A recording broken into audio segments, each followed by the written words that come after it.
هذا عنوان حافل. Ini adalah topik yang serius. يحتاج إلى دورات تعليمية. Ini untuk membahasnya butuh beberapa kursus-kursus. وقد تفاجأت به عند الدخول إلى الصالة. Dan waktu masuk tadi saya kaget melihat tema ini. لكنه هو موضوع اهتمامنا في كل مكان نذهب إليه. Tapi topik ini adalah topik yang sangat penting, salah satu dari tugas kita dan tujuan utama kita yang sangat kita peduli. ولنقل أو نتفق معا أن سنتكلم حول فكرة العنوان ثم نترك المحتوى للنقاش. Kita akan bahas seputar dari temanya ini tadi, kemudian kita akan berdiskusi supaya saya lihat ada nggak respon dari pendengar di sini. Seperti apa sih responnya? موافقون؟ Setuju nggak? آه. Oke, kata Habib. أول كلمة تقول إحياء. Tema yang pertama, ihya, menghidupkan. إحياء بمعنى إنعاش وتحريك الأمر الذي هو في الأصل موجود في دواخلنا. Yang dimaksudkan ihya, menghidupkan ini adalah mengaktifkan sesuatu yang sudah ada di dalam kehidupan kita.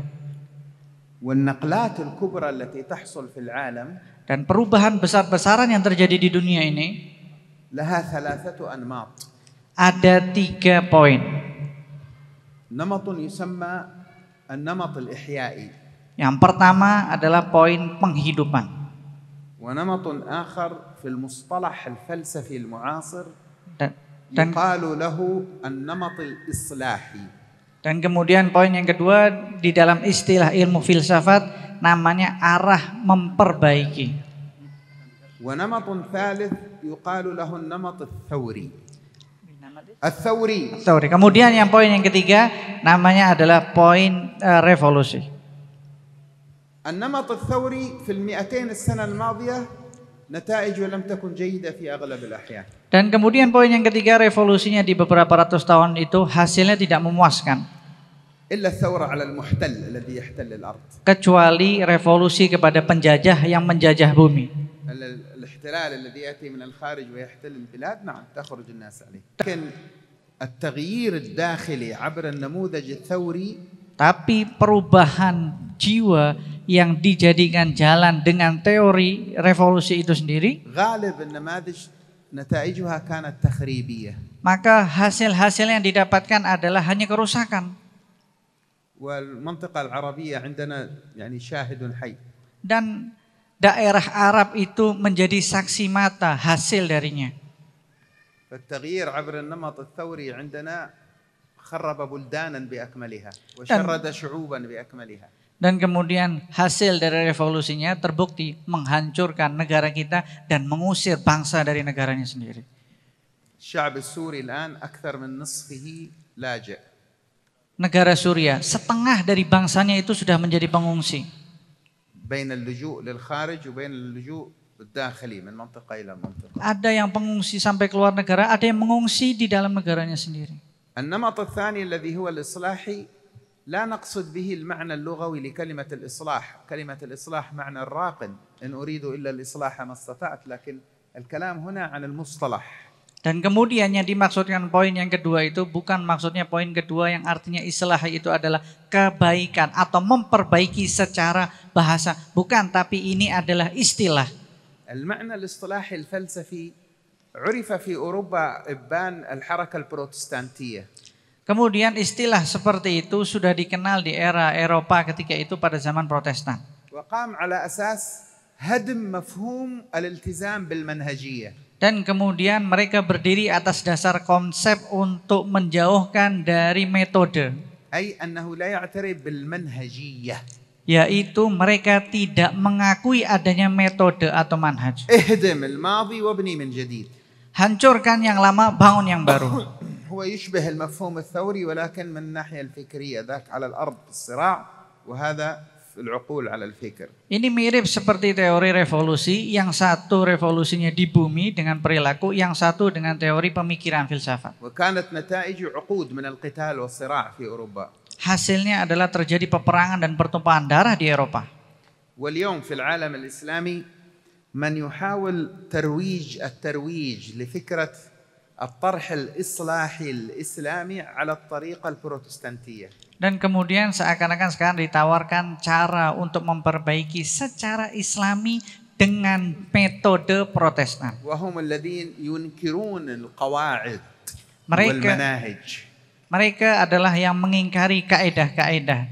فلا يلتزمون في الفقه بقواعد أصول الفقه في الاستنباط. Jadi mereka itu tidak konsekuen dengan fikih, dengan kaedah usul fikih di dalam mengambil suatu kesimpulan hukum. يهجمون على النص هكذا بغير معرفة لقواعد الأخذ. Jadi mereka tetap aja nyerang orang-orang tanpa ada pondasi yang kokoh. ولا حتى في علم التوثيق ليس لهم منهجية. الذي لا يعجبهم يقولوا لا هذا حديث غير صحيح، والذي يعجبهم يقول صحيح، أو ينفون السنة يشككون في البخاري التي هي مدرسة التشكيك في كل شيء.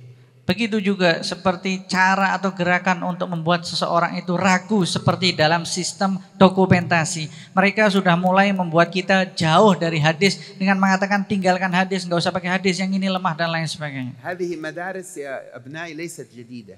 Ini aliran seperti ini wahai saudara-saudaraku bukan baru lagi. ولا حتى مواضيع الشبهات التي أثاروها ليست جديدة. Ataupun isu-isu yang terjadi itu bukan isu yang baru. الجديد هو نظمها الآن في إطار واحد. Yang baru adalah susunan dan tatanannya yang terjadi. وهناك المدرسة الأولى وهي المدرسة الإحيائية. Dan kemudian di situ ada aliran yang namanya aliran menghidupkan. وهي إنعاش وإحياء الشيء الأصيل. Yaitu menghidupkan atau mengaktifkan sesuatu yang asli. وبث روحه في الوسائل المعاصرة. Dan kemudian disebarkan secara rohaninya di kalangan semua dengan berbagai sarana. حجة الإسلام الإمام الغزالي لما رأى كثيرا من الفقهاء في عصره قد تخلفوا عن الاشتغال بتزكية الأنفس وعن نصيب الروح من صلتها بالجمال. Imam Ghazali pada zamannya ketika melihat para ahli fikih sudah mulai meninggalkan masalah mensucikan jiwa dan hati dan urusan roh batin. وأراد أن يلفت أنظارهم إلى ضرورة النظر في علم القلوب. Dan kemudian setelah itu Imam Ghazali mengalihkan mereka semuanya supaya mulai mengkaji kembali tentang bagaimana urusan memperbaiki hati. جعل تأليف الإحياء مقسما بطريقة الفقهاء الأرباع، ربع العبادات، وهكذا العادات، ربع. Sehingga dibuatlah karya Ihya Ulumuddin dengan metode cara penulisan para ahli fikih, yaitu dibagi 4, seperempat bagian ini, seperempat bagian ini, seperempat bagian ini. لماذا قسمه بطريقة الأرباع كما يفعل الفقهاء في كتب الفقه، مع أن هذا الكتاب ليس في الفقه Kenapa Imam Ghazali ليس في فقه الحلال والحرام. Kenapa Imam Ghazali menulis kitab Ihya Ulumuddinnya pakai metode penulisannya para ulama ahli fikih yang dibagi menjadi 4, padahal di buku itu bukan menjelaskan tentang hukum halal dan haram, tetapi menjelaskan tentang ilmu mensucikan hati. لأن المجتمعات العلمية في ذلك الوقت كانت النجومية فيها للفقهاء، كان البروز فيها للفقهاء. Karena keadaan masyarakatnya ketika itu memang lagi tergila-gila, atau yang menjadi bintangnya di masyarakat pada waktu itu adalah para ulama ahli fikih dengan metode mereka. Jadi Imam Ghazali mulai menuangkan ilmu untuk memperbaiki hati dengan metode para ulama ahli fikih yang lagi terkenal pada zaman. Ilmu al-qulub huwa la yataghayyar. Ilmu tentang urusan hati itu, yaitu nggak jauh, nggak berubah. Lakin at-tajdid wal ihya alladhi qama bihi al-Imam al-Ghazali rahimahullah annahu bathahu bi tariqati ar-ra'ijati fi 'asrih. Tapi yang termasuk pembaharuan di situ dan pengaktifan kembali ilmu itu, Imam Ghazali menulisnya dengan metode yang lagi rame pada zamannya. Fal-ihya yani kalimah wuffiqa man ikhtaraha fi hadha al-unwan. Maka ketika tulisan Ihya ini dijadikan topik di sini, orang itu mendapatkan taufik, kekuatan untuk menulis tulisan sebagai arti menghidupkan. Amma at-taqwa wal-rahma wal-jamal fasa'u'tikum أو سأتحدث معكم عن نقطة في كل واحدة منها فقط، والباقي إذا انتبهتم تضعونه ضمن الأسئلة والنقاش. Dan kemudian yang tentang takwa dan rahmat dan keindahan nanti kita akan bahas, saya akan bahas satu persatu. Kemudian saya serahkan kepada diskusi. Kalau kalian perhatian, nanti saya tahu hasilnya ketika diskusi. Ngerti apa enggak? كلمة التقوى في الأصل في اللغة العربية هي وقوى، ولكن لثقل اللفظ وقوى Kalimat takwa حولت الواو إلى تاء فصارت تقوى. dan kemudian kalimat takwa itu asal dari wawa. Karena susah akhirnya diganti menjadi takwa. Dirubah huruf ta. وهي مأخوذة من الوقاية.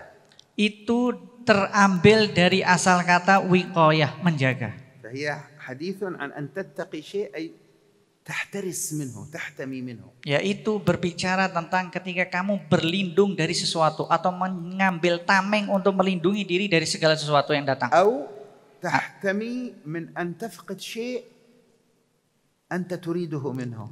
Atau melindungi sesuatu yang kamu inginkan untuk mendapatkan itu. أو أن تخشى أن تفقده هو. Atau kamu takut kehilangan sesuatu itu. كنا في ندوة في فرنسا. Kita pernah di dalam diskusi ilmiah di Prancis مع شيخنا الإمام الشهيد سعيد البوطي رحمة الله تعالى عليه. bersama imam yang mati syahid Dr. Said Ramadan Al-Buti. في اليوم الأول كان الحديث مع غير المسلمين، في اليوم الثاني كان مع المسلمين. Hari yang pertama diskusinya bersama orang-orang Islam dan hari keduanya bersama orang-orang non-Muslim. في اليوم الثاني فتح الله على الشيخ البوطي رحمه الله تعالى في الكلام عن مفهوم العبودية. Dan kemudian pada hari yang pertama Dr. Buti menjelaskan tentang konsep ubudiyah. وفتح الله على المترجمة فتحا عجيبا فكانت تنقل الكلام بروحه. Dan kemudian tiba-tiba penterjemahnya dapat keterbukaan dari Allah Subhanahu wa taala. Jadi dia mampu menerjemahkan dengan roh daripada bahasa yang dimaksudkan oleh Dr. Buti.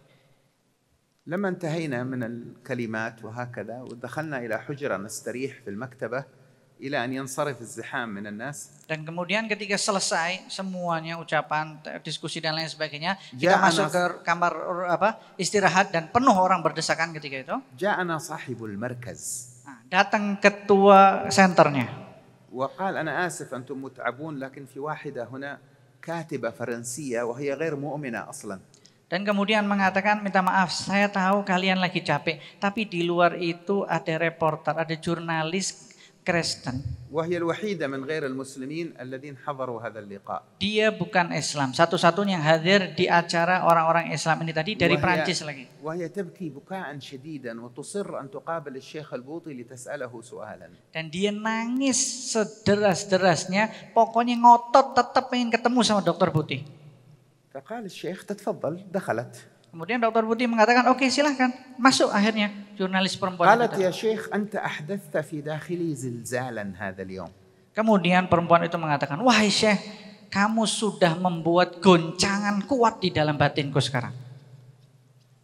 ولم أتصور يوما من الأيام أن أبكي في أمر له علاقة بالدين. أنا لست مؤمنة هي تقول.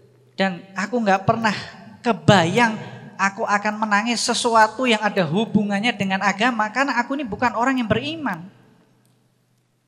ولكن عندي مسألة لم أستوعبها. Tapi saya punya satu masalah yang saya belum paham. أنت تحدثت عن حب الله عز وجل وهذا الذي هزني في الكلام. Kamu bercerita tentang cinta kepada Allah, ini yang membuatku tergoncang di dalam ucapanmu. لكنك ذكرت أثناء الحديث عن حب الله الخوف من الله. Tapi waktu tengah-tengah kamu menceritakan tentang cinta kepada Allah, di tengah-tengah ucapanmu kamu menyebutkan tentang takut kepada Allah. وأنا لم أستطع أن أستوعب كيف يمكن أن يكون حب وخوف. Jadi saya nggak bisa memahami bagaimana cara merangkum antara cinta dan takut. فبكى الشيخ البوطي. Dr. Buti pun menangis mendengar itu. وقال لها يا ابنتي. Mengatakan kepada orang itu tadi, wahai anak perempuanku, wahai putriku. وهل يوجد خوف أشد من خوف المحب أن يفقد حبيبه؟ Apakah ada rasa takut yang tertinggi yang dirasakan oleh pecinta atas dasar takutnya kehilangan yang dicintainya? تأثرت وقالت فهمت. Akhirnya ketika itu masuk ucapan itu ke dalam dirinya dan mengatakan, oke, sekarang baru saya paham. فالتقوى قرينة الحب إذا فهمناها كما ينبغي. Maka takwa itu adalah berbarengan dengan rasa cinta. Kalau kita paham itu, apa itu takwa? والرحمة Dan kemudian tentang rahmat, بنت الحب. anak perempuannya atau putrinya cinta. هذا بالنسبة للمخلوقين. Ini nisbatnya kepada para makhluk. وبعض العلماء يقول بالنسبة للخالق الرحمة هي مصدر الحب. Tapi yang dimaksud rahmah untuk penisbatannya kepada sang pencipta, maksudnya adalah sumber dari rahmatnya. فبين الرحمة والحب امتزاج. Maka antara rahmat dan cinta saling terpadu. الذي لا يعرف كيف يتذوق الحب يصعب عليه أن يعيش حقيقة الرحمة في قلبه. Kalau orang yang susah mendapatkan cita rasa tentang cinta, maka dia sulit untuk mempraktikkan rahmat di dalam kehidupannya. أنتم تسمعون الحديث أن المسح على رأس اليتيم فيه من الأجر كذا وكذا، صحيح؟ Kalian sudah dengar kan bahwasanya ada hadis yang megang kepala anak yatim dapat pahala sekian dan sekian. أصل الحديث ما المقصود منه؟ Oke, asal dari hadis itu apa maksudnya? إشعار اليتيم بالعاطفة بالمحبة بالرحمة supaya تعويضا له عما فقد.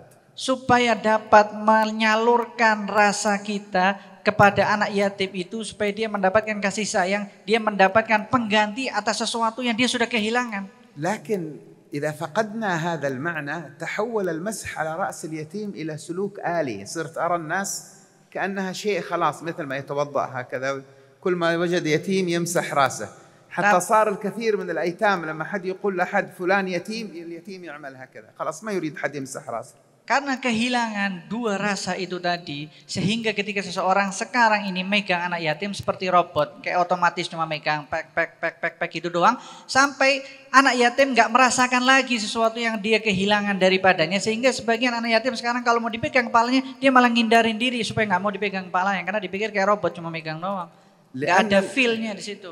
لأن اليتيم بدأ يفقد الشعور بالمعنى الذي من أجله صلى الله عليه وسلم حث على مسح رأس اليتيم. Karena anak yatim sudah merasakan kehilangan tujuan Rasulullah Shallallahu Alaihi Wasallam mengajarkan kepada kita apa maksud dari memegang kepala anak yatim. تحول من عاطفة وحنانة إلى أذى في حق اليتيم، تحول إلى تذكار له أنك يتيم كالوصم ختم أنك يتيم. Akhirnya berubah yang semestinya rasa kasih sayang dan lembut kepada anak yatim berubah menjadi gangguan kepada anak yatimnya. Seakan-akan memegang kepala itu kita ngasih cap label kepada dia, yatim dah kamu nih. وهكذا سائر شؤوننا إذا خلت عن روحها. Inilah perasaan ketika hilang dari ruhnya, itu yang akan terjadi. وهي الرحمة. Yaitu rahmat. ولهذا كان الأشياخ يعلمون طلبة العلم أول ما يسمع التلميذ من الشيخ حديث المسلسل بالأولية أول ما يسمعه، والشيخ هو أول ما سمعه، وهكذا الراحمون يرحمهم الرحمن تبارك وتعالى ارحموا من في الأرض يرحمكم أو يرحمكم من في السماء. Oleh karena itu kebiasaan para ulama ketika mengajarkan muridnya, yang pertama kali diajarkan adalah hadis musalsal bil awaliyah yang menceritakan tentang rahmat, bersambung aku mendengar sampai pada hadis orang-orang yang mengasihi di sini akan di bumi akan dikasihi oleh yang Maha Pengasih. Sayangilah yang di bumi maka yang di langit akan menyayangi kalian. فمصدر الرحمة التي في قلوب البشر Maka sumber rahmat yang ada dari manusia, بل حتى التي لدى الحيوانات bahkan yang ada pada hewan-hewan, هو الاستمداد من رحمة الله سبحانه وتعالى. yaitu pengambilan madad, pertolongan langsung dari Allah Subhanahu wa taala. والحديث واضح في ذلك إن لله 100 رحمة 100 رحمة منها واحدة في الأرض وخبأ 99 ليوم القيامة. Satu diletakkan di bumi dan disimpan oleh Allah yang 99 untuk hari kiamat nanti. فبهذه الرحمة الواحدة التي في الأرض ترفع الدابة حافرها عن ولدها حتى لا تطأها. Dan dengan satu rahmat ini membuat seorang binatang tidak menginjak anaknya dengan satu rahmat ini tadi karena kasih فالرحمة sayang. شأن الرباني. Maka yang namanya rahmat itu adalah urusan ketuhanan. حقيقته هذا. Hakikatnya seperti itu. يقول واحد طيب في كفار عندهم رحمة. Dan kemudian ada yang bilang terus gimana orang-orang kafir ini ada rahmatnya enggak? صحيح. Iya. هم كفار بالله. Iya benar mereka itu orang kafir kepada Allah. لكن من خلق هؤلاء الكفار؟ Tapi siapa yang menciptakan orang-orang kafir itu? هو الذي أودع الرحمة في قلوبهم. Allah lah, yaitu yang meletakkan rasa rahmat kepada mereka. Jadi mereka juga punya rahmat. هذه فطرة إنسانية وجدها الله في البشر. Ini adalah fitrah yang natural dan alami yang Allah letakkan di dalam tubuh manusia. وبقدر ما تتدنس هذه الفطرة تضعف. Dan الرحمة. sesuai dengan kadar seseorang itu ketika kotor jasadnya, maka akan mulai hilang rasa rahmat dari dirinya. والجمال سر إلهي. Dan kemudian keindahan. Keindahan itu adalah rahasia ketuhanan. ظلم كثيرا. Sangat sering dizalimi kata-kata keindahan. لأن البشر اليوم اقتصرت ذائقة الجمال عندهم في كثير من الأحيان على حظوظ أنفسهم. Karena keindahan itu sudah tercukupi atau sudah mentoknya bahwasanya dia melihat dari dirinya sendiri. فصار الذي يتعامل مع الجمال عند الإنسان النفس وليست الروح. Jadi yang mengatur keindahan di dalam manusia adalah egonya, bukan dagingnya. فلهذا تجد الجمال عند البشر في غالب الأحيان يرتبط بالشهوة. Oleh karena itu kita akan mendapati keindahan itu di manusia pasti ada kaitannya dengan syahwat, hawa nafsu. بنوعيها البهيمي والسبعي. Dengan dua jenisnya, hawa nafsu yang liar dan hawa nafsu seperti binatang. البهيمي المتعلق بالجنس. Yang tentang binatang ternak itu berkaitan tentang hubungan seksual. والسبعي المتعلق بالتملك. Dan kemudian yang dimaksudkan hawa nafsu yang buas itu punya perasaan sifat otoriter, pengen menguasai إذا segala-galanya. رأى أرضا جميلة خضراء تجد كثيرا من الناس أول ما يفكر فيه ليتني أمتلكها تكون لي. Ketika ngelihat ada tanah yang hijau dan indah, pertama kali yang terbesit di dalam pikirannya, ini mau saya miliki tanah ini. فهو انصرف من لب المقصود من الجمال إلى تشويش النفس وتشغيبها على صلته بالجمال. Jadi ketika itu dia sudah mulai kehilangan makna hakikat keindahan yang mengalir keindahan itu kepada urusan ego dan hawa nafsunya. أما سر الجمال في كل واحد منا ومنكم. Adapun rahasia keindahan dari setiap diri kita dan kalian semuanya. وسر عشق كل منا للجمال. Dan rahasia dari kerinduan kita kepada keindahan. وسر أخذ الجمال لكل منا يعني كيف يسلبك الجمال يأخذك الجمال. Dan kemudian rahasia dari kita pengen diambil keindahan itu. Keindahan yang mengambil kita. فهو أن في كل منا روح. هذه الروح سمعت الله مباشرة بغير واسطة وهو يكلمها. Dan kemudian itu semua karena ada ruh. Ruh ini yang pernah mendengar ucapannya Allah langsung tanpa ada perantara apapun. فعشقت جمال الخطاب الإلهي. Sehingga membuat ruh itu tadi rindu terhadap ucapan ketuhanan. أخذها جمال خطاب الرب. Akhirnya keindahan ucapan ketuhanan itulah yang menarik dia. نعم أنت. Iya betul, kalian semuanya. وأنت. Kalian juga yang perempuan. فيكم جزء وهو الروح. Kalian punya bagian yang namanya roh. سمع الله بغير واسطة ولا Yang حجاب. pernah mendengar ucapan Allah Subhanahu wa taala tanpa hijab, tanpa perantara. يوم أن جمع الله الأرواح في عالم الذر. Ketika Allah Subhanahu wa taala mengumpulkan para arwah di alam zat. في آية وإذ أخذ ربك من بني آدم.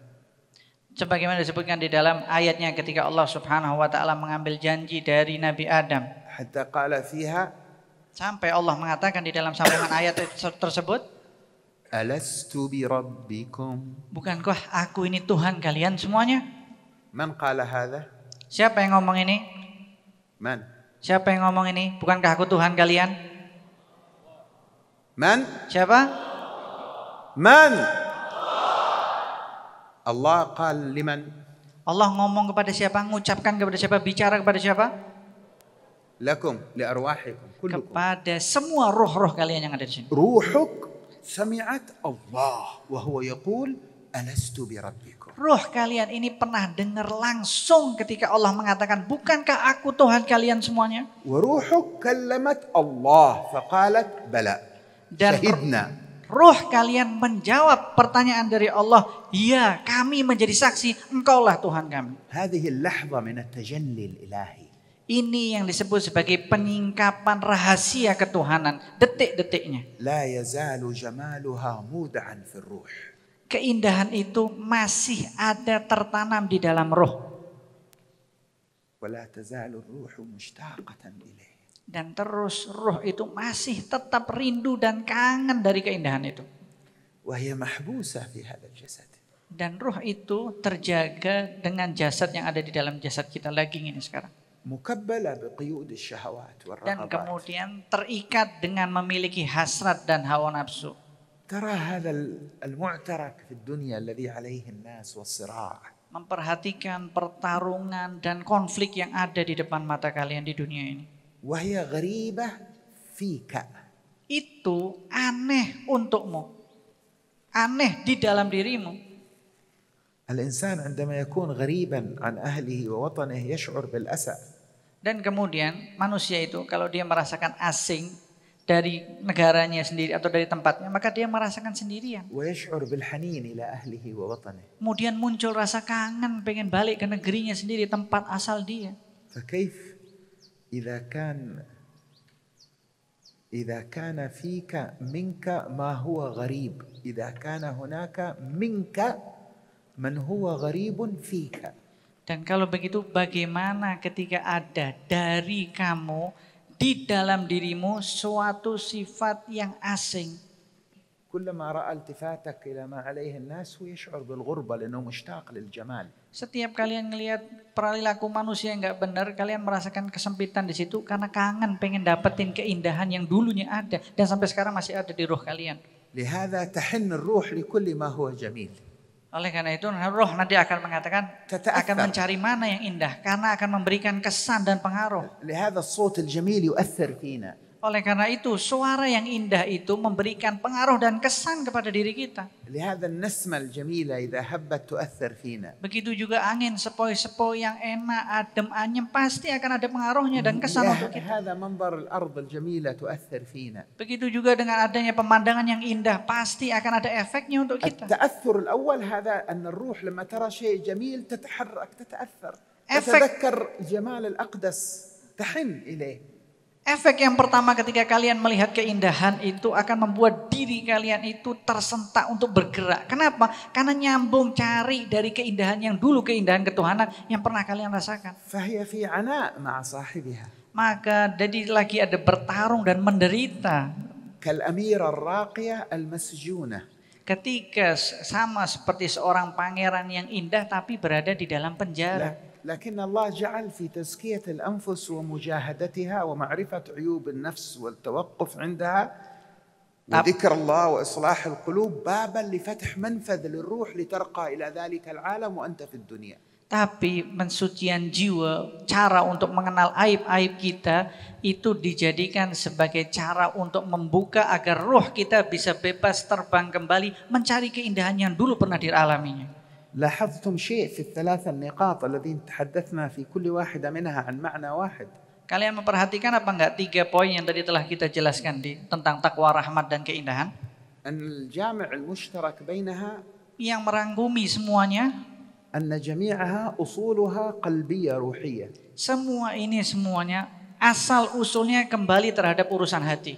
وتترجم بعد ذلك في الظاهر. Dan kemudian ketika itu diaplikasikan di dalam urusan zahir perilaku kalian. التقوى ها هنا يقول صلى الله عليه وسلم. Oleh karena itu kata Rasulullah SAW, takwa itu di sini sambil menunjuk mengarahkan kepada dada. وقال للأقرع بن حابس الذي استغرب أن النبي يقبل أطفاله وقال أنا ما أقبل أبنائي عندي 10 ما قبلتهم قال ماذا أصنع إذا نزع الله الرحمة من قلبك فهي أيضا وصف قلبي. Sama seperti kagetnya Aqra bin Habis ketika Rasulullah SAW mencium anak-anaknya. Dia mengatakan, aku punya anak, ngapain kok nyium-nyium anak-anakmu?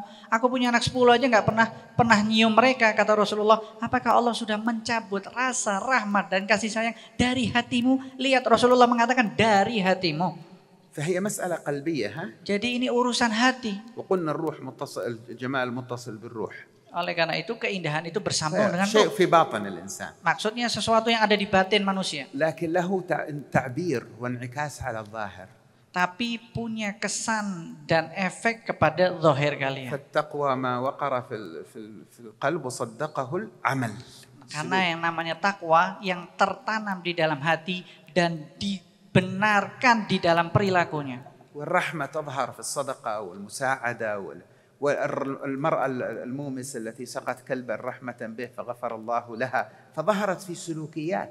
Dan kemudian yang namanya rahmat juga akan muncul di dalam perilaku, sama seperti seorang pelacur yang memberikan minum anjing karena rasa rahmatnya, akhirnya mendapatkan ampunan. Itu semua kan ada rahmat di situ.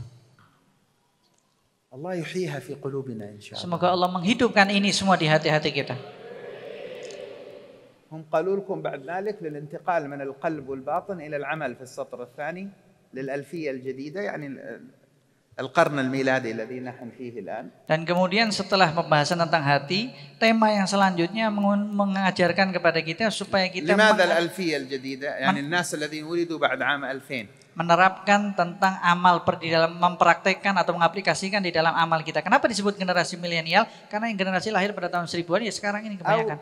أو يعني 95 ما بين 90 وال2000 atau daripada tahun 90-an sampai 2000-an. من منكم ولد بعد ال2000 يرفع يده. Yang lahir setelah tahun 2000 angkat tangan. بعد ال2000 الذي ولد يرفع يده. Setelah tahun 2000 lahir angkat tangan. Yang lahir setelah tahun 2000 angkat tangan. تمام. الذي ولد بعد 95 يرفع يده. Yang lahir setelah tahun 95 angkat tangan. أيوة. تمام. تفضلوا شكرا. Oke, terima kasih. هذا اللي أنتم الجيل اللي يسموه جيل الألفية الثالثة. Kalian inilah yang disebut generasi milenial ketiga. يعني الذين شبابكم يكون في عصر ما بعد الألفية الثالثة الميلادية. Karena masa muda kalian itu hidup setelah tahun 2000-an ke atas. والعالم يظن أن عندكم مشاكل كثيرة أنتم يا شباب. Dan kemudian ingat, perhatikan, dunia ini menganggap kalian ini punya banyak problematik. وبعض الناس في العالم يظنون أنكم قد تسببون مشاكل. Dan bahkan sebagian mengatakan gara-gara kalian inilah masalah muncul. وهذا ما يمكن نتناقش عنه. Nah, ini nanti yang akan kita jadi bahan diskusi. سننظر يعني بنشوف. Kita akan lihat gimana responnya, tanggapannya dari kalian.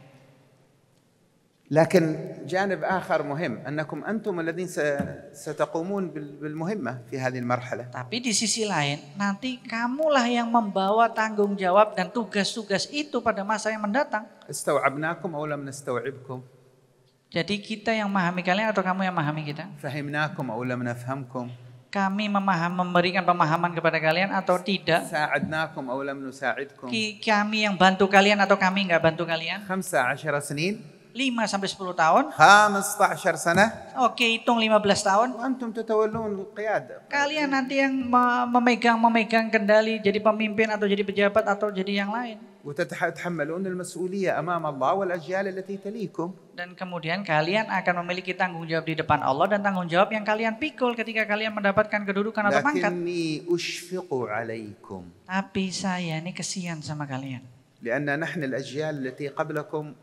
Tapi kita ini generasi yang sebelum kalian لم ننجح في أن نسلمكم عالما. tidak berhasil untuk menyerahkan kepada kalian dunia ini. Bendera ini. فيه قدر متوسط من الطمأنينة. Yang mana ada memiliki kadar tentang ketenangan, sedikit dari ketenangan. يعني أنتم ستتسلمون من جيلنا عالما مليء بالمشاكل. Yaitu kalian akan serah terima dari generasi sebelum kalian itu banyak masalah-masalah yang akan kalian terima. أكثر من أي عصر مضى. Lebih dari abad-abad atau generasi-generasi yang telah lewat. مليء بالتناقضات. Banyak kontradiksi di situ. بالصراعات. Banyak konflik di situ. بالبغضاء. Banyak rasa kebencian di situ. وللأسف أحيانا باسم الدين. Dan minta maaf kadang-kadang mengatasnamakan agama. وأحيانا باسم الحقوق. Dan kadang-kadang mengatasnamakan HAM. أحيانا باسم الليبرالية. Dan kadang-kadang mengatasnamakan liberal. أحيانا باسم اليسار. Kadang-kadang mengatasnamakan garis kiri. أحيانا باسم اليمين. Kadang-kadang merasakan garis kanan. لا أحد بريء. Gak ada orang yang membebaskan diri, berlepas diri. كل فريق من هؤلاء يوجد فيه أناس يستغلون المبادئ والقيم وما يعتقده أهل توجههم لمصالح أنفسهم لمطالب أنفسهم الضيقة فيشعلون النار بين الناس. Mereka itu orang-orang seperti yang golongan-golongan yang disebutkan. Ada orang-orang yang mengeksploitasi asas yang fundamen demi mendapatkan keuntungan pribadi mereka yang mereka dapati karena memiliki tekanan batin yang ada di dalam jiwa mereka. عندنا الإسلاميون ليسوا بريئين. kita punya para Islamis mereka nggak berlepas diri dari kejadian ini. في المنطقة العربية عندنا كادوا يحرقون المنطقة العربية ليصلوا للحكم ولما أسقطوا من الحكم كادوا يهدمون ويحرقون المنطقة العربية من أجل يعودوا إلى الحكم. الثوريون الاشتراكيون ليسوا بريئين. Dan kemudian begitu juga para revolusioner yang sosialis nggak juga lepas dari mereka. كذلك كادوا يهدمون المنطقة ويقولون نهدم ثم نبني. Dan kemudian mereka juga menghancurkan dengan prinsip kita hancurkan dulu baru membangun setelah itu. كانوا يهاجمون الرأسمالية. Mereka menyerang kapitalisme الغربية. barat. كذلك الإسلاميون كانوا يهاجمون الغربيين. Begitu juga sama para Islamis juga nyerang barat. واكتشفنا بعدين أن منظمات هذا المجتمع المدني عندنا من اليسار ومن الإسلاميين كانوا يأخذون تمويلا وكانوا يذهبون ويتدربون على أيدي مؤسسات غربية. Dan kemudian ternyata kita dapat ini orang-orang yang ekstrim kanan dan garis sayap kanan atau sayap kirinya ternyata mereka memiliki keuntungan untuk melatih orang-orang yang dilatih yang dapat dana dukungan dari yayasan-yayasan di barat. أنا لا أقول أن أتهم أحد بالخيانة. Saya maksudnya di sini bukan menuduh dari setiap mereka dengan ليس khianat. من شأن اتهام البشر. Karena bukan tugas saya untuk menuduh نتكلم عن manusia. السلوكيات والأفكار هنا. Tapi kita berbicara tentang perilaku, moralitas dan pemikiran. الموجة التي الآن بدأت تظهر عندكم في إندونيسيا وترتفع. Nah, gelombang yang mulai datang di Indonesia dan semakin naik tinggi gelombang tersebut. حلبة المصارعة الحرة هذا. Mulai peperangan tentang kebebasan yang kalian alami. قد كانت الجولة السابقة عندنا فيها في منطقتنا. Sudah pernah terjadi dan terbukti di negara kita.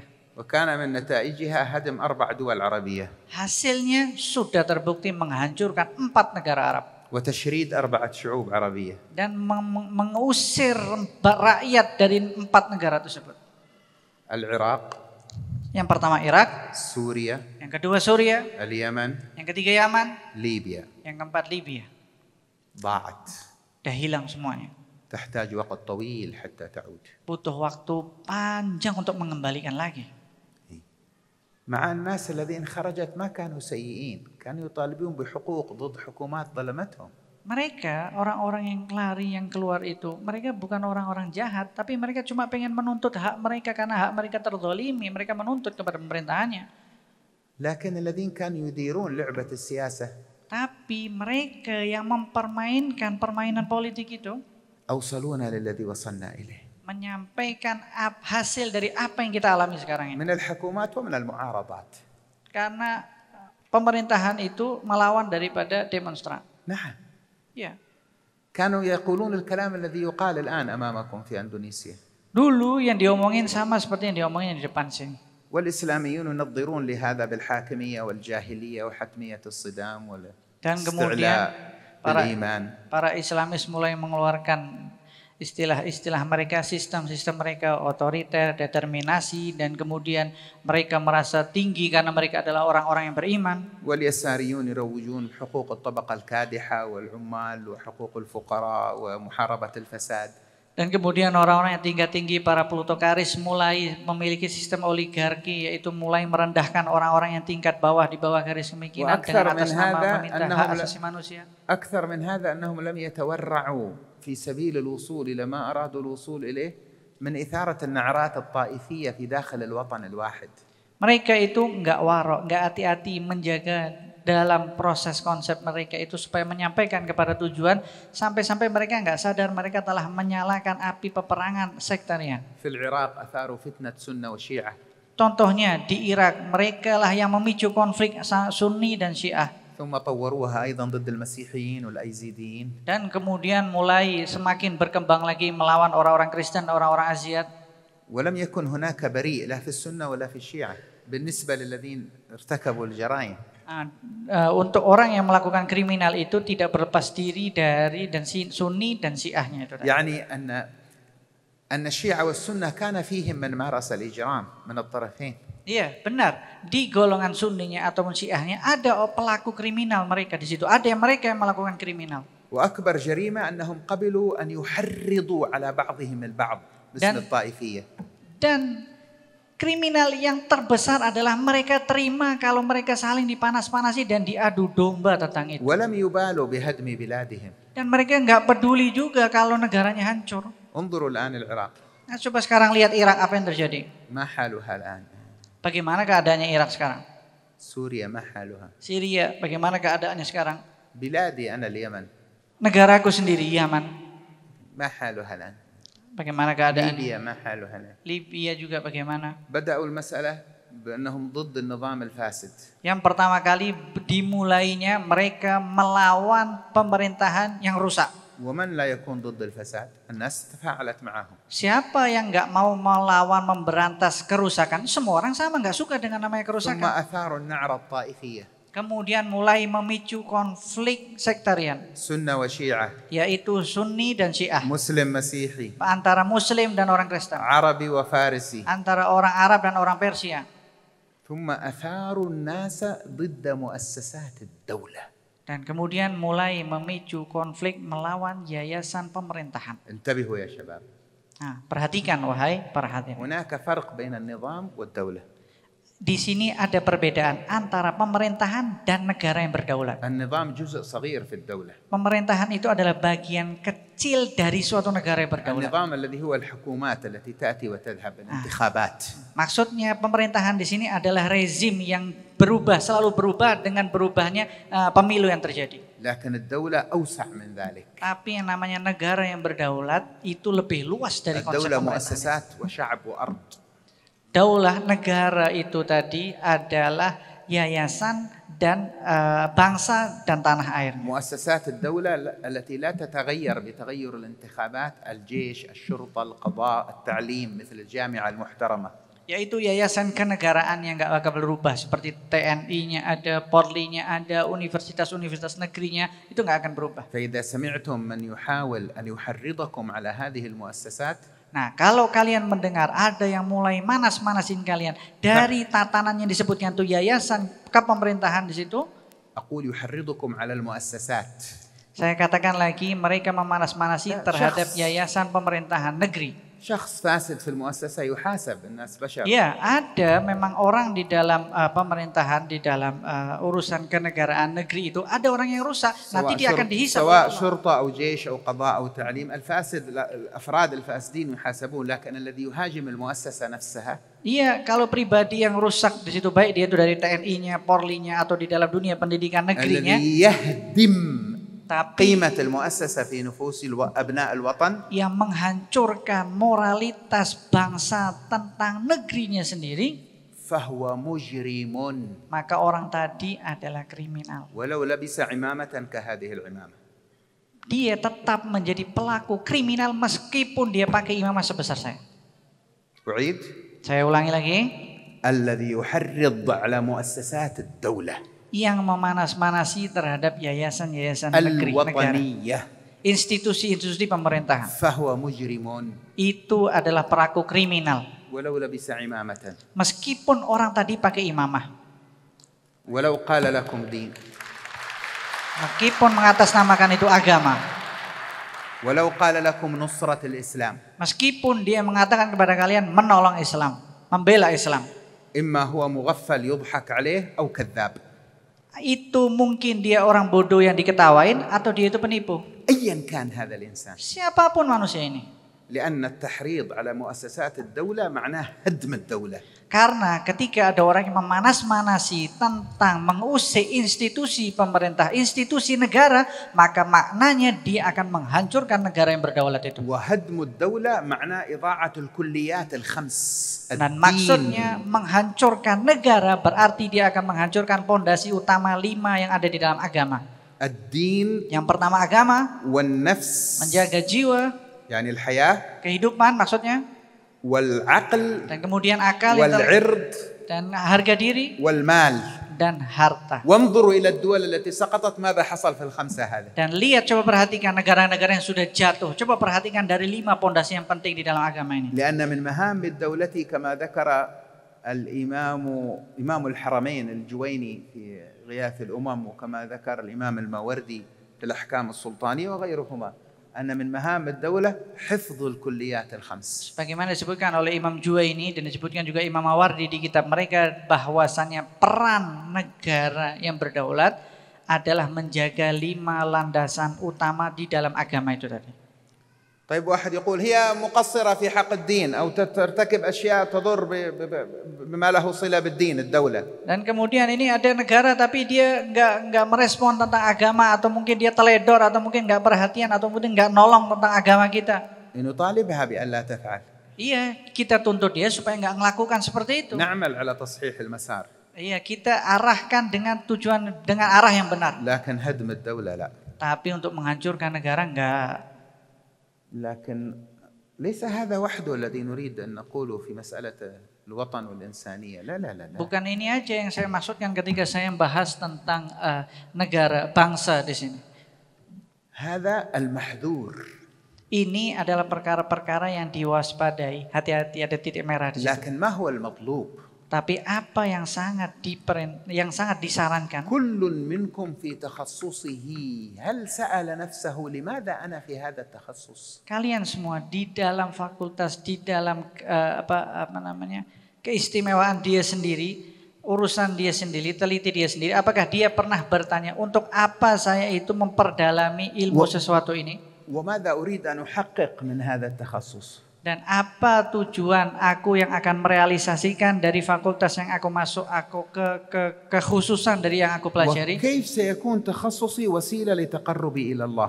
Bagaimana saya jadikan urusanku, keistimewaanku di dalam memilih sesuatu yang khusus dapat menyampaikanku kepada Allah? وماذا سأبني في بلدي؟ Dan سأقدم لبلدي بتخصصي. Apa yang aku akan bangun untuk negaraku, dan apa yang aku akan persembahkan untuk bangsaku? وكيف سأنفع خلق الله في العالم من خلال تخصصي؟ Dan bagaimana aku dapat memberikan manfaat kepada seluruh dunia dari pengkhususanku, sesuatu yang هذه saya أسئلة pilih. مهمة.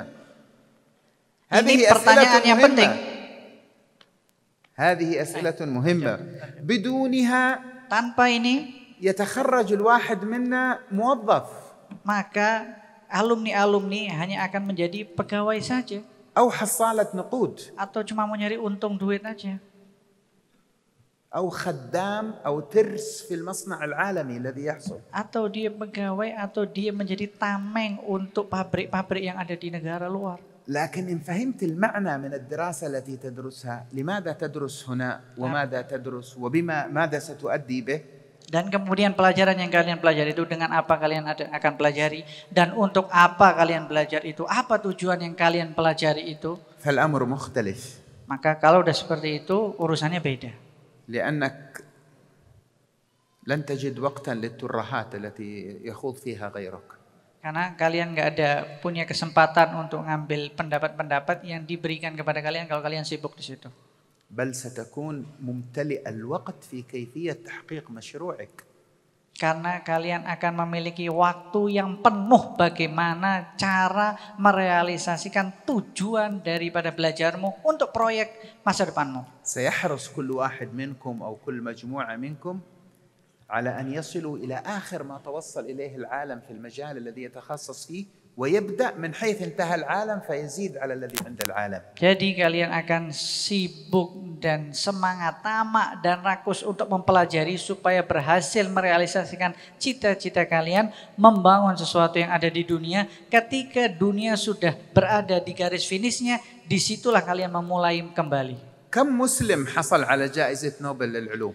Berapa jumlah orang Islam yang mendapatkan piagam Nobel, penghargaan Nobel? يعني أنا لست مهتما بتبجيل جائزة نوبل. Kalian kayaknya nggak peduli deh sama urusan dapat Nobel apa nggak Nobel, penghargaan Nobel itu. وجائزة نوبل للسلام لا أثق فيها. Kalau ada penghargaan hadiah Nobel atas nama perdamaian, saya nggak percaya dengan itu. لكني أتكلم عن شيء آخر. Tapi yang saya akan bahas tentang جائزة ucapan نوبل yang lain, للعلوم التخصصات العلمية التجريبية. yaitu piagam Nobel yang diberikan kepada ilmu-ilmu yang eksperimen, para saintis. فكروا في هذا السؤال. Coba kalian perhatikan tentang pertanyaan ini. كم اختراع أضافه المسلمون إلى العالم خلال ال10 السنين الماضية؟ Berapa banyak penemuan yang ditemukan para muslimin 10 tahun ini? كم اختراع قدمه الطلاب الأندونيسيون للعالم في السنة Berapa الماضية؟ penemuan-penemuan yang telah dipersembahkan oleh para pelajar mahasiswa Indonesia kepada dunia? يوجد الحمد لله. Ada, alhamdulillah. لكن لكن هل هو كافي؟ هل هو كاف؟ Tapi apakah itu doang cukup? Cukup apa enggak itu doang? زين. إذن لدينا مشكلة نحن الشباب في التركيز على ماذا نريده من الدراسة، صح؟ Nah, oleh karena itu, jadi kita harus punya fokus terhadap sesuatu yang sedang kita pelajari di sini. هل تعلمون أن هذا من الدين؟ Apakah kalian sadar bahwasannya yang kalian lakukan ini termasuk di dalam agama? أم الذين يشغلون الناس بالهتافات والصياح والصراخ والصراع السياسي لم يخبروكم بهذا؟ Apakah mereka orang-orang yang menarik kalian di dalam konflik, jerit sana, jerit sini di dalam politik, nggak pernah ngasih tahu kalian tentang ini? من الدين إيش من الدين؟ من فرض الكفاية. Maksudnya masuk di dalam agama, maksudnya di dalam fardu kifayahnya. ألا تكون الأمة عالة على غيرها في شيء من شؤون الحياة. Jangan sampai urusan negara itu bergantung atas negara yang lain di setiap aspek kehidupannya. لما سألت الطلاب في بعض الجامعات العربية أعطوني مثالا على فرض الكفاية. Dan kemudian pernah aku tanya kepada mahasiswa-mahasiswa di negara Arab, coba tunjukkan kepadaku satu contoh tentang fardu kifayah itu kayak gimana sih? حد منكم يستطيع يعطيني مثال مما درسه في الفقه أو سمعه من المشايخ في المساجد مثل ماذا فرض الكفاية؟ Oke, apakah dari kalian واحد منكم هاي salah seorang dari kalian mahasiswanya atau mahasiswinya yang udah pernah belajar fikih atau apa, coba kasih saya satu contoh tentang fardu kifayah. تفضل سريعا تفضل لا تنتظر الميكروفون تفضل. Berdiri nggak usah tunggu mic, suaranya yang kencang. طلب العلم تفضل. غيره mencari ilmu. Yang lainnya. فرض الكفاية. Langsung berdiri, fardu kifayah lo ya. Langsung berdiri. تفضل. Langsung ngomong.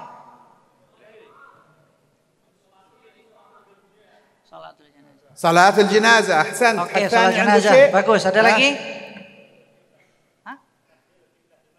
تحديد القبلة. تحديد القبلة أحسنت تفضل. menentukan kiblat. غالب الجامعات حتى في الدول العربية كانت هذه الأجوبة. صلاة الجنازة ورد السلام وهي صحيحة. Kebanyakan mahasiswa yang saya temui di universitas jawabannya ya seperti itu tadi. Gak apa-apa, benar itu fardu kifayah. لكن للأسف نسينا عند ضرب الأمثلة أن من فروض الكفاية ألا نكون عالة على العالم في الزراعة. Tapi kesalahannya sangat disayangkan. Yang dimaksudkan fardu kifayah ini gak ada yang sadar. Jangan sampai kita bergantung kepada negara lain di dalam permasalahan agrikultural. ألا نكون عالة على العالم في الصناعة. Jangan sampai kita bergantung di dalam membuat teknologi atau ciptaan-ciptaan kepada negara lain. كلنا للأسف ونستغفر الله من ذلك نأثم الآن. Kita semua sangat disayangkan dan saya memohon maaf kepada Allah. Kita ini sekarang semuanya sudah berdosa. لأننا لا نأكل ما نزرع ولا نلبس ما ننسج ولا نستخدم ما نصنع. Karena kita nggak makan dari sawah kita sendiri, kita nggak pakai baju dari jahitan kita sendiri, dan kita nggak menggunakan dari hasil ciptaan kita sendiri. هذا ليس معناه ألا نستفيد من العالم ونأخذ منهم ونعطيهم. Itu bukan berarti maksudnya kita nggak mengambil faedah dari negara luar dan kita yang memberikan untung juga kepada negara لكن لا luar. نكون عالة عليهم. Tapi kita jangan jadi negara yang bergantung kepada negara lain. لأن عندما نكون عالة لا نكون مستقلين في القرار مهما تكلمنا عن القرار. Karena kalau kita masih nggak bisa menjadi negara yang tidak bergantung, maka kita tidak punya kekuatan untuk bebas bicara kepada negara والعالم manapun. اليوم منتظركم يا مسلمين يا شباب المسلمين. Nah sekarang negara sedang menunggu kalian wahai pemuda muslimin. هذا ليس شعارا. Ini bukan cuma slogan loh. ليس للهتاف في مظاهرات. Bukan cuma jerit-jerit di dalam demo. لا لا. Enggak, bukan itu. العالم ينتظركم لا لتفتحوا العالم بالقتال. Dunia itu bukan menunggu kalian untuk kalian berperang memerangi mereka. لا لتحكموا العالم. Bukan untuk kalian yang mengontrol dunia هذا هراء. atau menguasai dunia, itu omong kosong. والحاكمية هذه عقيدة الخوارج أدخلت على أهل السنة في 50-60 السنة الماضية. Dan teori otoriter itu adalah akidahnya Khawarij yang disusupi, dimasukkan ke dalam akidah Ahlus Sunnah wal Jamaah. العالم ينتظركم لشيء آخر. Dunia ini sedang menunggu kalian dengan sesuatu yang lain. تريدون أن تعرفوا ماذا ينتظر العالم؟ Kalian mau tahu nggak dunia itu nungguin kamu apaan? العالم Dunia ini شيد المبنى. Mereka sudah mengokohkan bangunan, ويفتقدوا إلى المعنى tapi sudah kehilangan makna dari bangunan itu. وأنتم المعنى. Kalianlah makna dari bangunan itu.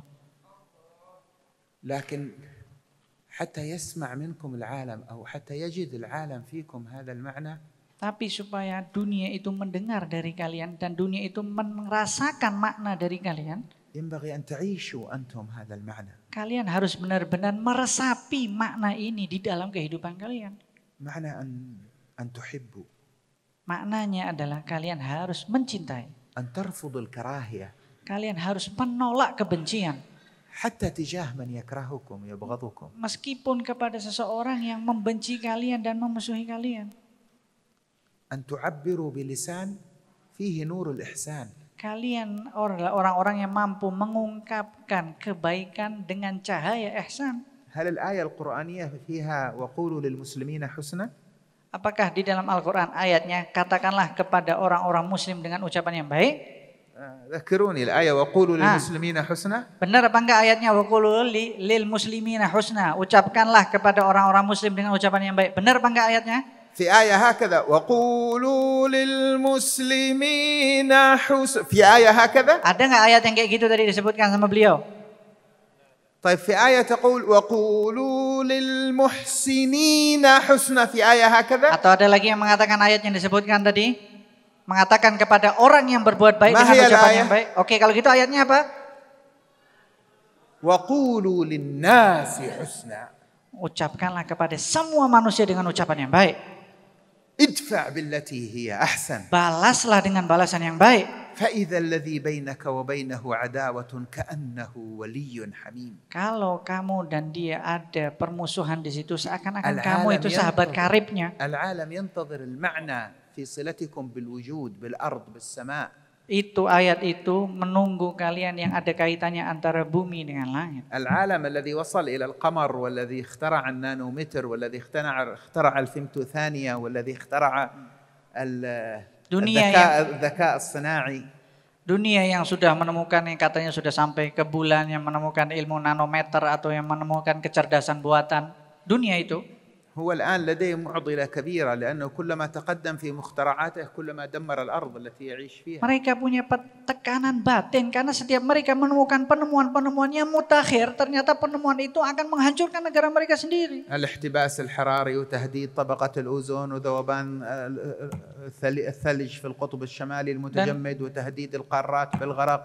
Dan kemudian adanya global warming, adanya lapisan ozon yang mulai hancur, dan adanya tekanan air laut yang mulai naik, dan adanya kutub utara yang sudah mulai mencari, yang nantinya mengatakan teori nanti sebagian benua sudah mulai tenggelam. واستنزاف الثروات المياه وفقر المياه وحرب المياه. Dan kemudian sudah mulai menyedot air sampai ada kekeringan, adanya orang-orang yang berperang rebutan air. والتخلص من النفايات السامة. Dan kemudian bagaimana caranya selamat daripada pembuangan limbah yang kotor. كيف العالم الذي تقدم هذا التقدم المادي والذي عنده إعلان عالمي لحقوق الإنسان وعنده ليبرالية وعنده ديمقراطية يصل إلى يدمر بيده الأرض التي يتمنه الله عليها. Bagaimana negara-negara yang maju, mutakhir dengan segala jenis teknologi dan penemuannya, tapi mereka sendiri yang menghancurkan negara itu sendiri. لأنه يفتقد للمعنى. Karena mereka kehilangan makna yang sesungguhnya. لكن حتى يكون للمعنى أثر في العالم ينبغي أن يكون له أثر فينا أولا وينبغي أن يحترمنا العالم بأن لا نكون عالة على العالم. Yang pertama kali kita harus benar-benar merasakan makna itu di dalam diri kita sendiri sebelum kita mampu memberikan kesan dan efek kepada dunia lainnya. Yang pertama karena kita jangan sampai kita masih bergantung kepada negara lain. سامحونا إذا أطلنا عليكم بارك الله. Saya minta maaf kalau udah kepanjangan, semoga Allah memberkahi kalian. نحن في العادة لا نطيل في الجامعات نسمع أكثر للنقاشات. Kami biasanya kalau udah di kampus ini nggak pernah memperpanjang, kami lebih suka panjang ketika diskusi. لكن العنوان المفاجئ هذا تحول إلى متن يحتاج إلى شرح.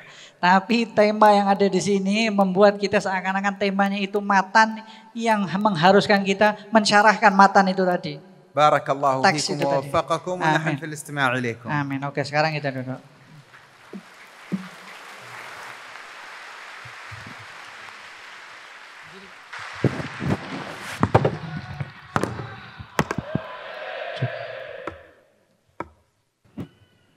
Assalamualaikum warahmatullahi wabarakatuh. Pertanyaan saya terkait dengan materi yang tadi tentang nasionalisme.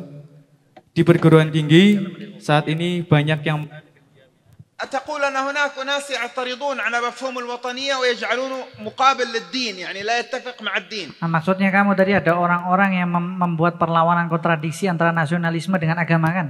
Itu maksudnya? Ayo. هل هذا هو المقصود؟ Itu tujuannya? Ayo.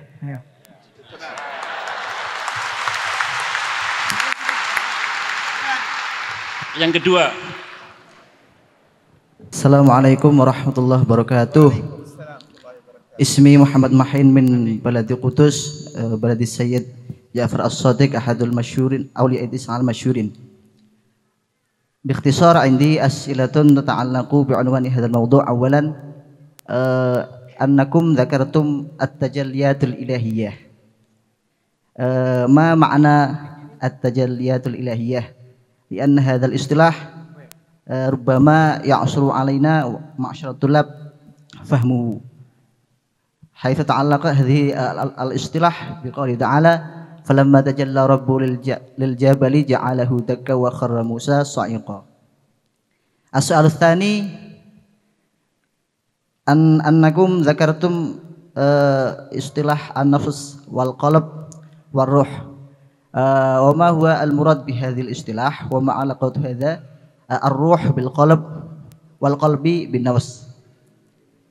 ثالثا أن فضيلتكم قد ذكرتم حديث المسلسل بالأولية، ونحن معشر الطلاب نريد من فضيلتكم أن تجيز لنا معشر الطلاب بهذه الإجازة المباركة، لأن هذا هو اللقاء الأول بيننا وبينكم. شكرا كثيرا، جزاكم الله خيرا كثيرا، والسلام عليكم ورحمة الله وبركاته.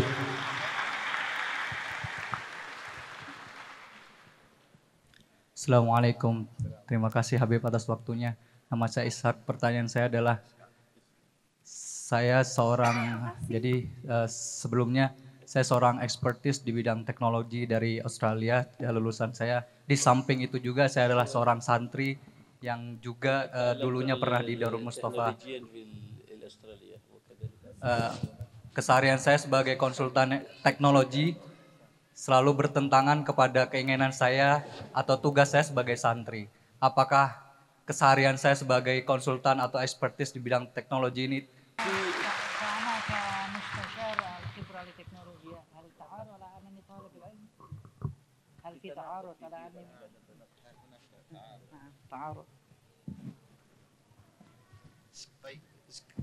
نجيب عن الثلاثة وننتقل للسيدات، ما رأيكم؟ Oke, sekarang kita jawab 3 pertanyaannya terus pindah ke mahasiswi. Gimana pendapatnya?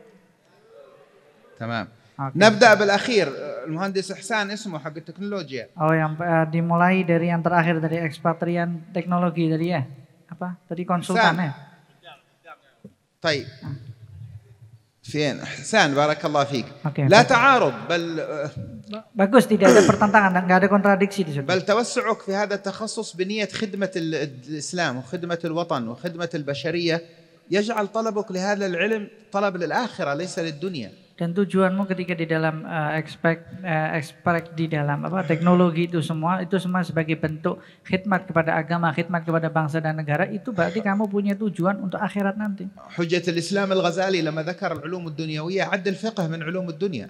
Dan Imam Ghazali ketika menyebutkan tentang ilmu-ilmu duniawi di dalam kitabnya menyebutkan fikih itu termasuk ilmu duniawi. ولكن قال إذا ارتبط أخذه بنية العمل به وتعليمه الآخرين ابتغاء رضوان الله عز وجل تحول إلى علم آخرة. Tapi ketika ilmu itu berkaitan dan bertautan dengan niat untuk memberikan manfaat dan mengharap ridhonya Allah dan menyebarkan ilmu dan agama, maka di situ baru menjadi ilmu akhirat. وكذلك الطب وغيره يقول الغزالي. Begitu juga kata Imam Ghazali seperti ilmu kedokteran dan lainnya. والجزء الثاني من نفس سؤالك المعنى الثاني، هل أستطيع أن أجمع بين العلمين، أن أكون طالب علم شرعي وطالب علم تخصصي؟ Dan kemudian pertanyaan tadi, apakah saya bisa mengkombinasi Tajribi. antara saya ini santri sama saya ini konsultan? نقول لا يوجد جواب يعطى لكل الناس على حد سواء. Karena nggak ada jawaban yang bisa diberikan kepada setiap orang dengan jawaban yang sama. تختلف قدرات الناس وقابلياتهم وقدراتهم وأوقاتهم وأوقاتهم وظروفهم. Karena berbeda keadaannya dan sikapnya, keadaannya dan kemampuan untuk menerimanya. هناك من أئمة المسلمين علماء كبار جمعوا بين علم الشريعة والعديد من العلوم الطبيعية. Dan kemudian ada beberapa para ulama yang mereka mengkombinasi antara ilmu syariat dan ilmu-ilmu yang lain. وكان علم التشريح يدرس Ilmu anatomi maksudnya. في صحن علم التشريح كان يدرس في صحن جامع القرويين في فاس. Dan kemudian Universitas Qarawiyyin di situ ketika diajarkan ilmu anatomi bedah badan من علوم الأحياء. itu termasuk ilmu biologi. وكان يوجد ملحق بالمسجد حجرة فيها مختبر لتطبيق علم التشريح. المتن يقرأ في صحن المسجد والتطبيق في الحجرة. Dan kemudian di masjidnya untuk menjelaskan tentang teori ilmu biologi dan anatomi, dan di ujung masjidnya ada ruangan kecil sebagai laboratorium untuk praktek ilmu anatomi tersebut. وغالب الذين عملوا أوائل الاختراعات Dan kebanyakan mereka pada zaman-zaman penemuan-penemuan كعلم الجبر وغيره هذول كانوا علماء شريعة في الأصل. Mereka semua itu adalah ulama-ulama syariah asalnya. وأصحاب المراصد الكبرى والحسن بن الهيثم والباروني seperti ulama Baruni, ابن سينا وكبار المشاهير هؤلاء في الأصل هم علماء شريعة. Ibnu Sina dan lain sebagainya yang disebutkan nama-nama oleh beliau itu asalnya mereka adalah ulama syariat. ولكن إذا وجدت أنك لا تستطيع الجمع بين الأمرين فخذ من علم الشريعة قسمان.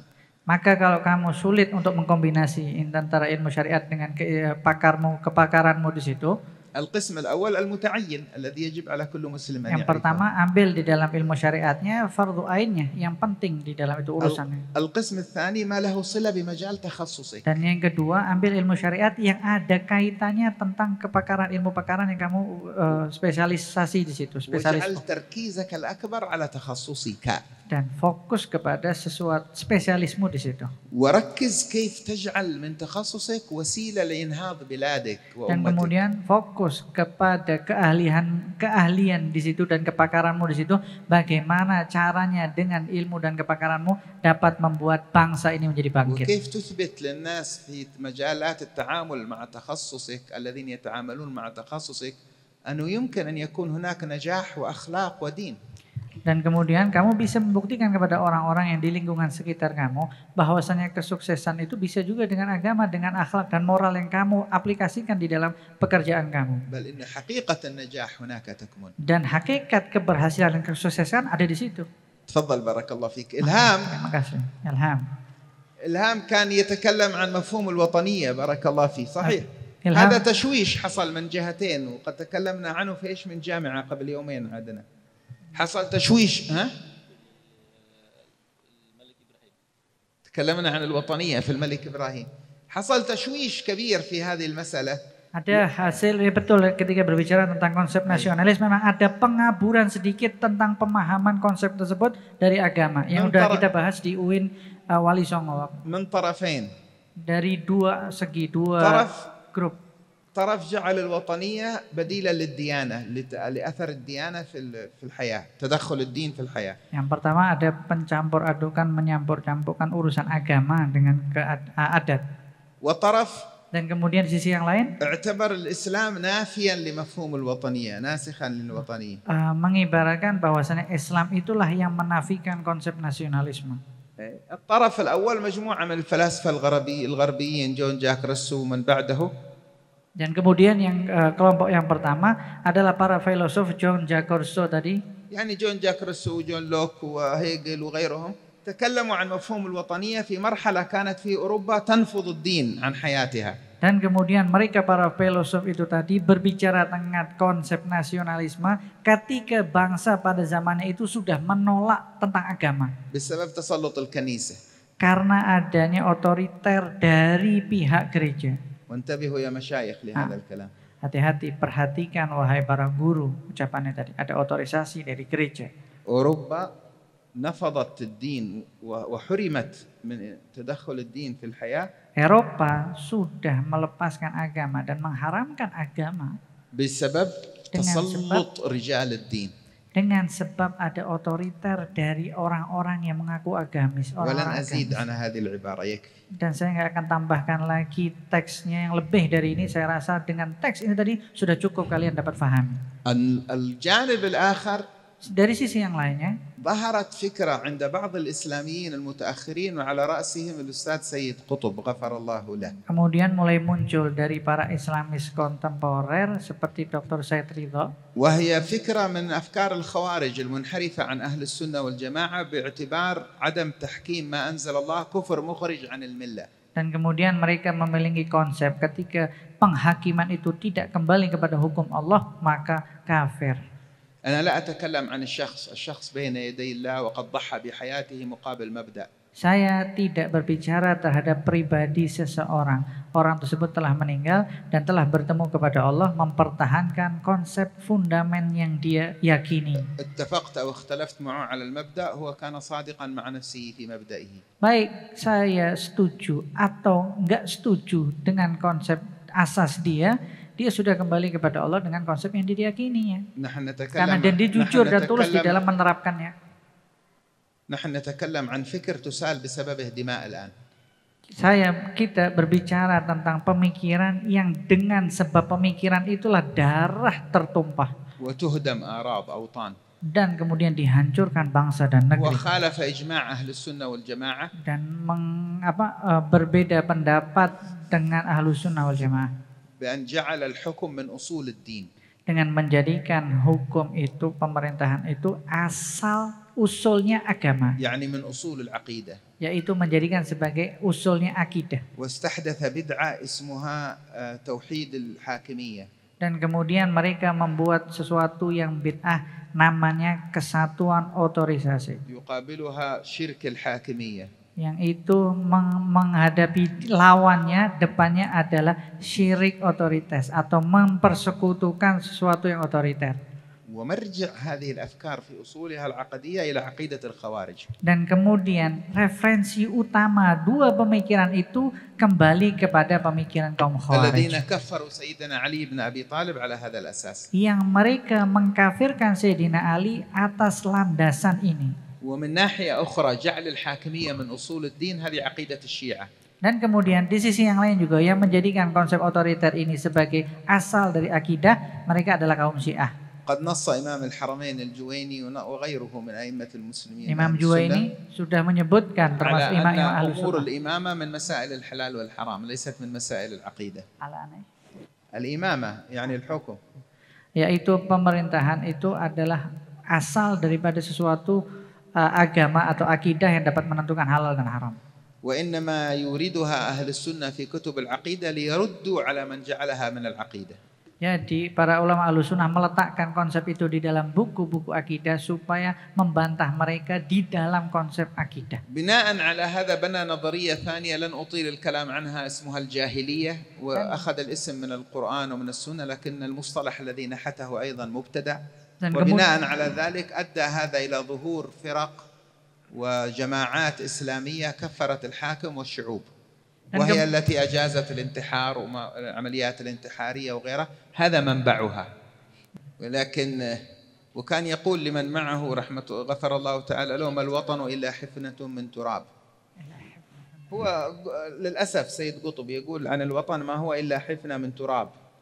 ويقول أن الانتماء إلى الوطن فكرة جاهلية وأنها معارضة للانتماء إلى الدين. Bahkan beliau mengatakan loyal kepada bangsa dan negara berarti dia tidak loyal kepada agama. Loyal kepada bangsa dan negara berarti dia tidak loyal kepada agama. فالتقت فكرة جان جوكرس وجان اسمه الثاني هذا من جون لوك وهيجل مع سيد قطب بالتضاد هكذا بالمقابل. هؤلاء اعتبروا الوطنية يجب أن تكون بديل عن الدين وهو اعتبر الوطنية عدو للدين فحصل هذا الصراع الذي ترونه اليوم. لكن المفهوم الصحيح الذي جاء به الإسلام Tapi konsep yang benar di dalam Islam yang dibawa oleh Islam هو أن حب الوطن والانتماء إليه فطرة فطر الله الإنسان عليها. Cinta negara dan loyal kepada negara itu adalah sifat natural alami manusia, fitrahnya manusia itu. لا يوجد إنسان سوي ذو مروءة وأخلاق Gak ada. وأصالة لا يحب وطنه. خفت الحمى قليل عن سيدنا بلال صار يقول ألا ليت شعري هل أبيتن ليلة بواد وحولي إذخر وجليل. يتذكر وادي مكة المكرمة يحن إلى مكة. Kemudian ketika semakin demam, dia mengatakan, ya Allah, seandainya syairku, beliau mengungkapkan syair yang menunjukkan rindunya kepada kota Mekah, negeri asal dia. انتبهوا بلال هو إيش؟ Ingat, perhatikan, Bilal itu orang apa? ها؟ Orang apa? ما هي بلاد بلال الأصلية؟ Bilal itu orang mana asalnya?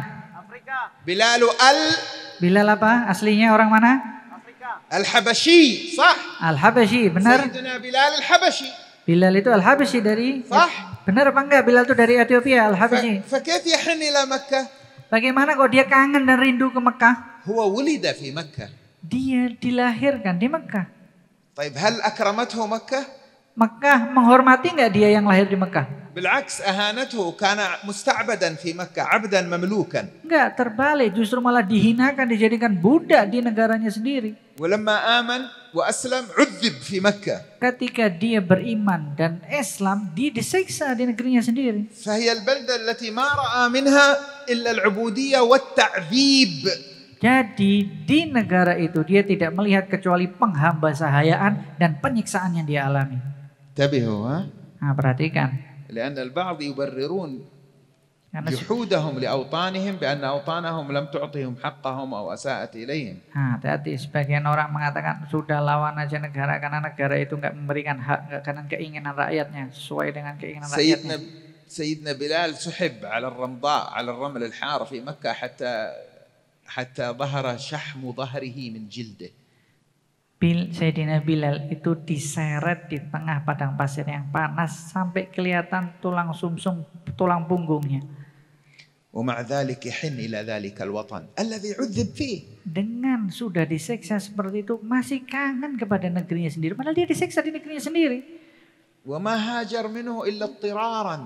Dan dia tidak hijrah ke situ kecuali karena terpaksa. فالسيدة عائشة رضي الله عنها سمعت سيدنا بلال وهو يقول هكذا. Dan kemudian Sayyidah Aisyah mendengar ketika Sayyidina Bilal melantunkan syairnya. فقالت لرسول الله صلى الله عليه وسلم ما سمعت من أبيها ومن بلال. Dan kemudian dia menyampaikan apa yang didengar, syair lantunan yang dilantunkan oleh ayahnya Sayyidina Abu Bakar dan Sayyidina Bilal disampaikan kepada Rasulullah. فقال رسول الله صلى الله عليه وسلم. Rasulullah sallallahu alaihi wasallam bersabda, اللهم حبب إلينا المدينة كما حببت إلينا مكة. Kemudian Rasulullah berdoa, ya Allah, jadikanlah kita sebagaimana cinta kita kepada Makkah, jadikan kita juga cinta kepada Madinah sama seperti cintanya kita kepada Makkah. واجعل في المدينة ضعفي ما جعلت في مكة من البركة. Dan jadikan Madinah ini barokahnya 2 kali lipat di kota Makkah.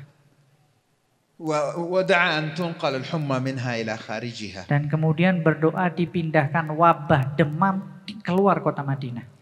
فكان.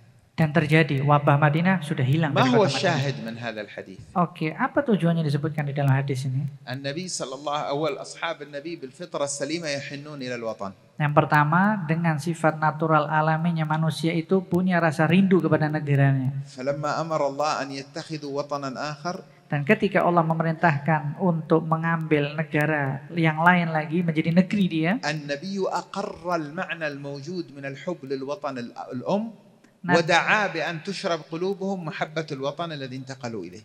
Nabi Muhammad SAW berdoa untuk memindahkan rasa cinta orang kepada negaranya dengan cinta ketika negara yang Allah perintahkan untuk menjadi tempat negara baru kalian. والجهاد هذا ما هو الجهاد في سبيل الله؟ Ini jihad. Apa itu jihad fi sabilillah?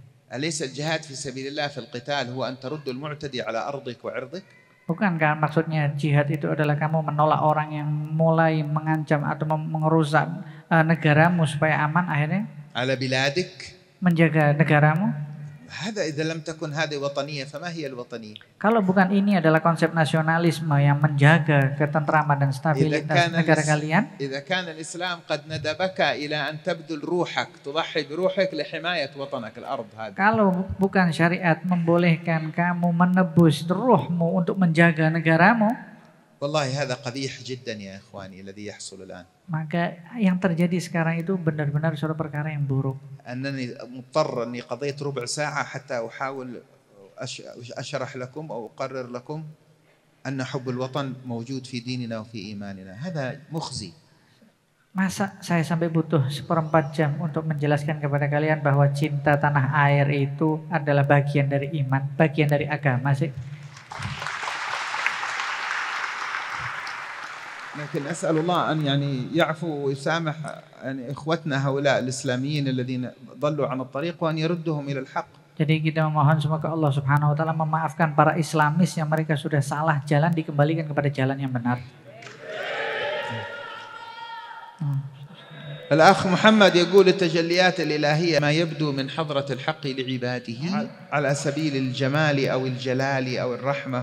Dari jalan jalal kemuliaan, jamal keindahan, rahmat kasih sayang. إما بمشهد يشهده المؤمن من نورانيات. Yang pertama dengan gambaran supaya orang mukmin bisa menyaksikan cahaya yang keluar, yang tersingkap dari situ. أو تذوق لمعنى يفيضه الله على قلبه عند تلاوة آية يفتح له فيها أو في ذكر أو في حضور قلب في عبادة. Atau Allah menuangkan kepada dia merasakan cita rasa, betul-betul dia mencicipi rasa ketika dia membaca ayat-ayat Al-Quran atau ketika dia berzikir menyebut namanya Allah, dia benar-benar merasakan ada rasa yang dia cicipi di situ. أو في ساعة جلوة تفكر في الوجود الذي يحيط به والجمال الذي يحيط به. Atau ketika dia sendiri bertafakur tentang keindahan yang ada di sekitar dia. وهو مراتب يتفاوت الناس فيها على قدر تفاوت درجاتهم وصفاء قلوبهم وزكاة أنفسهم.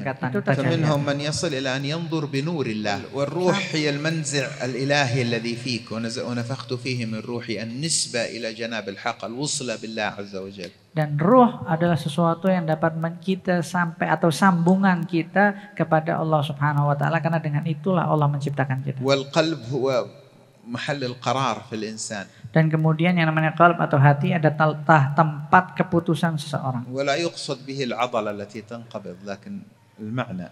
Bukan yang dimaksud itu hati yang jantung itu yang punya urat dan lain sebagainya, tapi makna daripada hati فإن itu. انقلب القلب إلى جهة الروح وقرر قرارات بناء على نورانية الروح ارتقى الإنسان. Kalau hati itu tempat menentukannya, dia betul-betul membuat keputusan yang bersambung dengan ruh dan kemudian dengan cahaya hati terus akan sampai melambung kepada Allah. وإذا انقلب وتقلب القلب إلى جهة النفس ومال إلى رغباتها انحدر الإنسان. Tapi kalau tempat keputusan itu maksudnya hati, dia mengarah kepada nafs itu tadi, ego itu tadi, memenuhi semua hasrat, ambisi dan keinginannya, akan jatuh terperosok ke bawah. أما الحديث المسلسل بالأولية فقد سمعتموه في أثناء المحاضرة. Dan kemudian adapun hadis musalsal bil awaliyah, teksnya kalian telah dengar waktu saya ceritakan tadi. وهو قوله صلى الله عليه وآله وصحبه وسلم. Yaitu ucapan Nabi Muhammad sallallahu alaihi wasallam. الراحمون يرحمهم الرحمن تبارك وتعالى. Orang yang saling mengasihi adalah yang akan dikasihi oleh yang Maha Pengasih. ارحموا من في الأرض يرحمكم من في السماء. Kasihilah siapapun yang ada di bumi, maka yang di langit akan mengasihi kalian. أو يرحمكم من في السماء. Atau yang di langit atau yang ada di langit, apapun yang di langit dan siapapun yang di langit akan menyayangi kalian. Sayyid Muhammad bin Alwi al-Maliki al-Hasani. وعدد من المشايخ سمعته منهم سماع أولية حقيقية وأجازوني به. Dan kemudian saya sudah mendengar beberapa masyayikh yang lainnya dan saya juga mereka mengijazahkan saya. من عدد كبير من مشايخنا سماع أولية إضافية. Dan kemudian saya juga mendengar, yang satu mendengar secara betul-betul semuanya, yang satu sebagai nisbiyah relat. وأجازونا فيه. Dan kemudian mereka juga memberikan ijazah. فإن صحت الفقير الإجازة بسند هذا الحديث فقد أجزتكم في الحديث المسلسل. Kalau saya layak sebagai pemberikan ijazah dari hadis al-awaliyah dengan sanad yang bersambung daripada guru saya, maka saya mengijazahkan kepada kalian semua hadis ini. قبلتم الإجازة.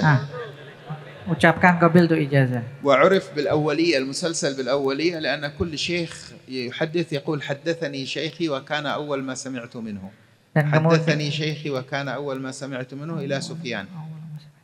Dan kemudian karena apa disebut sebagai musalsal awaliyah? Karena setiap periwayatannya disebutkan dari guruku mengatakan yang pertama kali aku dengar adalah dari guruku, dan dari guruku mengatakan yang pertama kali aku dengar. Jadi kata-kata yang pertama kali itu disebut sebagai awaliyah, yang pertama kali, dan kesambungan hadis itu disebut sebagai musalsal sehingga terbentuk istilah musalsal bil awaliyah. مسلسل آخر اسمه المسلسل بالمحبة. Ada lagi hadis musalsal namanya musalsal bil mahabbah, musalsal dengan mahabbah, cinta. ما معنى مسلسل؟ يعني يصطحب الحديث يرافقه شيء مرتبط بحالة. Dan مثل kemudian هذا الأولية وكان أول ما سمعت منه. yang disebut musalsal di sini maknanya secara ilmu hadis adalah hadis yang berkaitan dengan sesuatu ucapan atau gerakan, sebagaimana yang tadi musalsal bil awaliyah mengatakan semua perawinya mengatakan dan yang pertama kali saya dengar, dan yang pertama kali saya dengar, dan begitu bersambung sanadnya. مثل المسلسل بلبس العمامة. Begitu juga hadis musalsal memakai imamah. كنت في السودان أروي السند في لبس العمامة وأقول هذه العمامة بالسند إلى رسول الله وذكرت السند. Dan kemudian ketika di Sudan aku sudah menceritakan sanadku memakai imamah sampai bersambung kepada Rasulullah sallallahu alaihi wasallam. فظهر بعض إخوتنا من الإسلاميين المخالفين لنا وقالوا هذا يكذب، يدعي أن هذا قماش عمامته من أيام الرسول. قلنا يا جماعة تريدون تقودون الأمة وتقيمون الشريعة في العالم وتحكمون العالم وأنتم ما تعرفون شيء اسمه المسلسل بلبس العمامة. عند أهل الحديث موجود. طب ما تفهمون أنه ليس المقصود أنه الخرقة هذه من أيام الرسول، بل أن الإلباس هذا متسلسل شيخا عن شيخ إلى رسول الله. Dan kemudian ketika saya menceritakan sanad memakai imamahku di Sudan, ada para Islamis yang mengatakan kepadaku, ini ngapain membohongin orang-orang apa? Ayo. Saudaraku para Islamis itu saudaraku ya, ingat kata Habib, saya sebut mereka sebagai saudaraku. Dia mengkritik dan protes, apa ini kayaknya membohongin orang. Masa Nabi pakai kain yang dipakai sama Habib ini? Kata beliau, ini gimana? Katanya mau bangun negara, mau memajukan, mau maju. Tapi masa nggak paham? Yang dimaksudkan itu cara memakainya yang bersambung, bukan kain yang saya pakai. Kalau masalah kayak begitu aja nggak ngerti, yang sudah jelas-jelas disebutkan di dalam ilmu hadis, ada namanya hadis musalsal bil awaliyah, gimana membangun negara dan bangsa? ما يعرفون مسلسلات الحديث. Mereka aja musalsal hadis nggak ngerti. لأنهم انشغلوا بمسلسلات التلفزيون. Karena mereka sibuk sama musalsal TV. Musalsal itu bahasanya sinetron, cerita yang bersambung. Nah, kalau ilmu hadis namanya musalsal. Kalau buat TV, film namanya sinetron. Sibuk sama sinetron, ya enggak ngerti musalsal ini. في حديث اسمه المسلسل بالمحبة النبي صلى الله عليه وسلم لقي سيدنا معاذ بن جبل وقال له يا معاذ إني أحبك. Dan kemudian ada namanya hadis musalsal bil mahabbah, dengan rasa cinta, yaitu Nabi Muhammad sallallahu alaihi wasallam mengatakan kepada Sayyidina Mu'adz, wahai Mu'adz, sesungguhnya aku mencintaimu. فلا تدعن أن تقول دبر كل صلاة أو في دبر كل صلاة اللهم أعني على ذكرك وشكرك وحسن عبادتك. Maka jangan pernah ditinggalkan setiap setelah sholat mengucapkan Allahumma a'inni ala dzikrika wa syukrika wa husni ibadatik. سيدنا معاذ قال لمن بعده حملهم الحديث إني أحبكم فلا تدعن، ووصل هكذا من جيل إلى جيل إلى شيخنا الإمام العارف الحبيب أحمد مشهور بن طه الحداد. Dan kemudian Sayyidina Mu'adz membawa dan meriwayatkan hadisnya itu sambil mengatakan, setiap dia meriwayatkan hadis itu menyebutkan sesungguhnya aku mencintai kalian. Dan begitu juga lafaz tekstualnya yang dibawa oleh para perawi selanjutnya sampai pada generasi Habib Ahmad Masyhur bin Thaha Al-Haddad. وهو قال لنا ذلك وبهذا السند أقول لكم جميعا. Dan beliau mengatakan kepadaku, dan dengan sanad ini tadi aku ucapkan kepada kalian semua yang hadir di sini, Inni uhibbukum. Sesungguhnya aku mencintai kalian. Fala tad'unna an taqulu fi duburi kulli salatin. Jangan sampai kalian lupakan untuk membaca setiap setelah sholat. Allahumma a'inni ala dzikrika wa syukrika wa husni ibadatik. Baca zikir Allahumma a'inni ala dzikrika, ya Allah bantulah aku untuk berzikir kepadamu, wa syukrika, bersyukur kepadamu, wa husni ibadatik, dan menyembahmu dengan cara yang terbaik. Ajaztukum fi hadha sanad qabiltum? Qabilna al-ijazah. Wa'adna as-sayyidat qabl ma nakhtim, a'tuhum an-nisa. Sebelum menutup saya tadi udah ngasih janji kepada para mahasiswi untuk ngasih pertanyaannya. Assalamualaikum warahmatullahi wabarakatuh. Waalaikumsalam warahmatullahi wabarakatuh. Terima kasih atas kesempatannya. Nama saya Himatul Aftina dari Fakultas Ekonomi UNES. Mohon izin bertanya. Sekarang ini sholawat di Indonesia sedang tren. Mohon berkenan kepada Habib Ali Zainal Abidin Al-Jufri untuk memberi penjelasan kepada kami, terutama kaum milenial, supaya kami bersolawat itu tidak hanya untuk mengikuti tren, tapi benar-benar atas dasar cinta kami kepada Rasulullah SAW, seperti itu. Dan jika berkenan, saya dan mungkin teman-teman yang lain berkeinginan untuk supaya bisa bersolawat dipimpin oleh Habib Ali Zainal Abidin, seperti itu. Terima kasih dari saya, sekian, kurang lebihnya saya mohon maaf. Wassalamualaikum warahmatullahi wabarakatuh.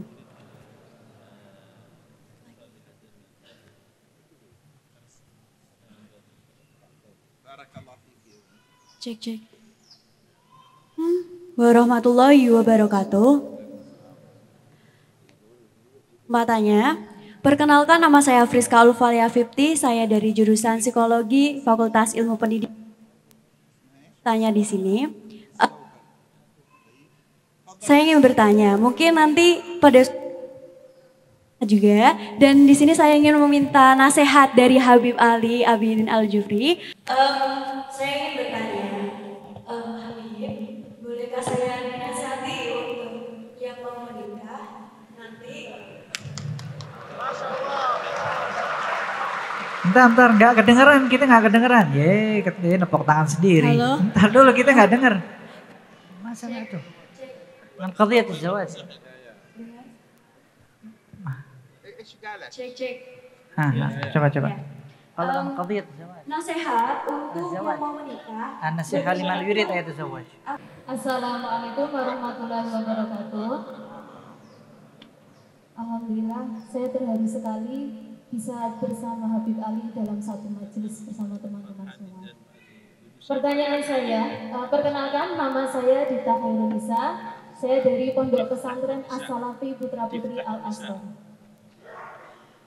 Saya ingin bertanya kepada Habib, mohon kiranya berkenan menjelaskan bagaimana cara yang paling efektif untuk mengendalikan hati, untuk mengendalikan jiwa kita agar tidak terdorong oleh nafsu-nafsu yang mana kita sering melihat, dan di sekitar saya sendiri, murid-murid di sekitar saya itu Masya Allah, akhlaknya sudah menurun, jika diingatkan masih sulit. Dan tentunya kita lihat juga di media massa maupun di sekeliling kita semua, kita banyak melihat degradasi moral atau penurunan moral. Dan juga bagaimana mengendalikan hati supaya kita tidak terjerumus atau masuk mabuk khilafah, atau yang tadi sudah dibahas, ingin membangun negara yang membangun negara baru yang tentunya tidak sesuai dengan dasar negara Pancasila. Dan yang ini yang sampai saya terbawa mimpi, mohon jika berkenan Habib berkenan menuliskan, saya memiliki satu buku terjemah kajiannya Habib Ali Al-Jufri tentang sholat serasa Mi'raj. Jika berkenan Habib memberikan tulisan motivasi di buku ini dan tanda tangan. Matur nuwun. Wassalamualaikum warahmatullahi wabarakatuh.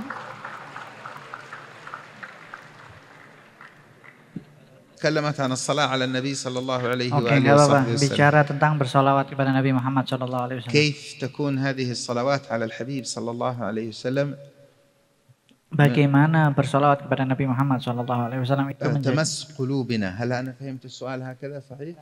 جعلها صلاة على النبي كموضة. كيف نصليها؟ نصلي حقيقية الصلاة على النبي ليس موضة. طيب هذا الذي قصته، تمس قلوبنا، تكون من القلوب. نعم. أي. Nah, itu أولا لا solawat. نريد نحكم على الناس أنهم جعلوها موضة، لا Yang نحكم pertama- على قلوب الناس.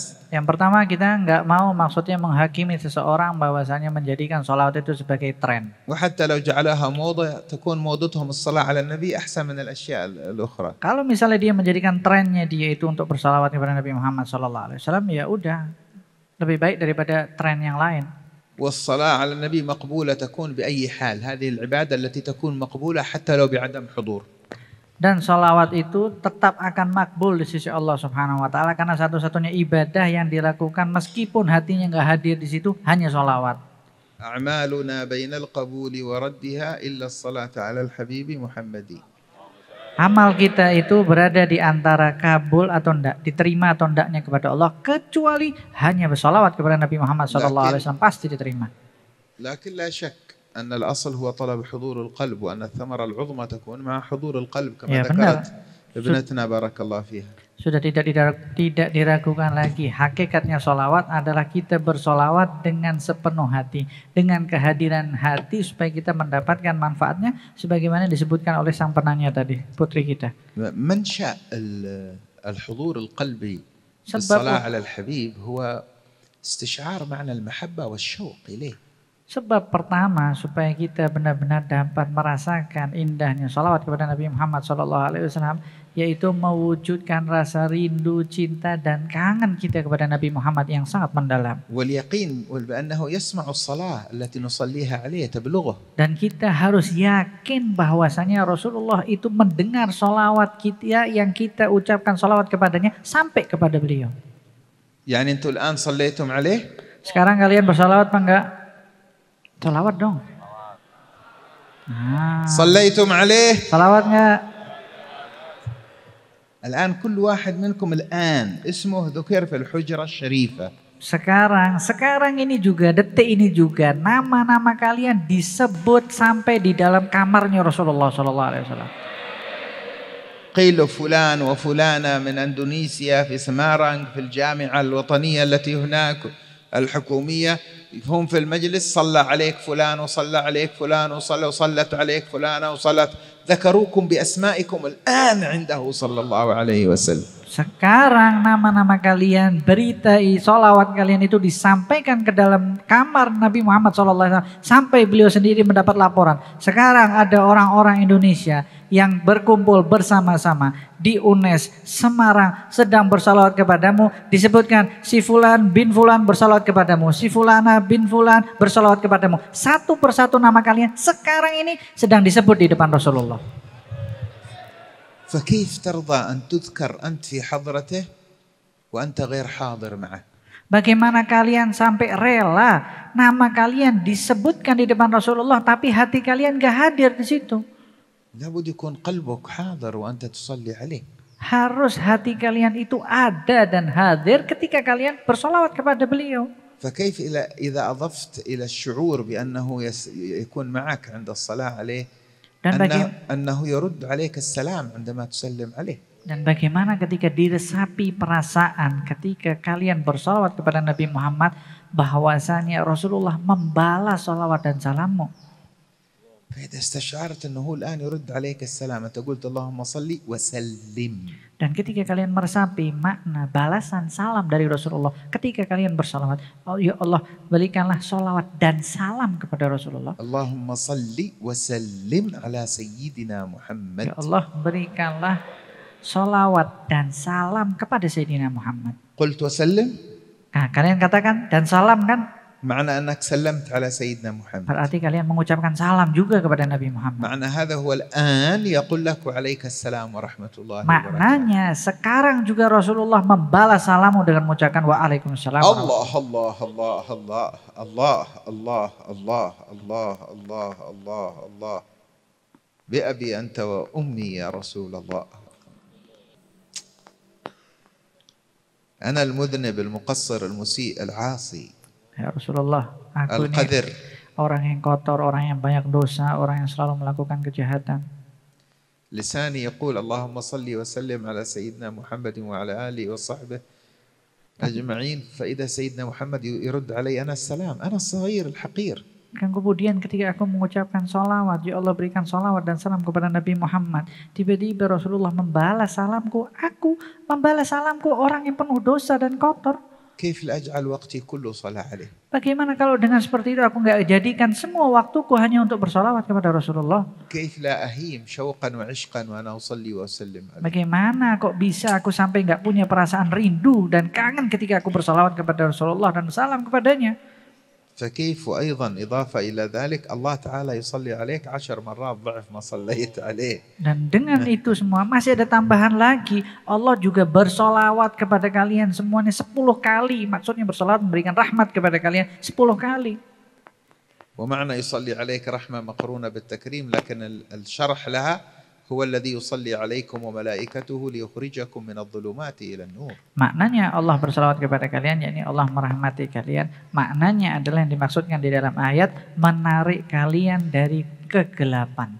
فالله تعالى الآن يخرجك من الظلمات إلى النور. Jadi sekarang قد يكون هذا صعب في بعض الأحيان.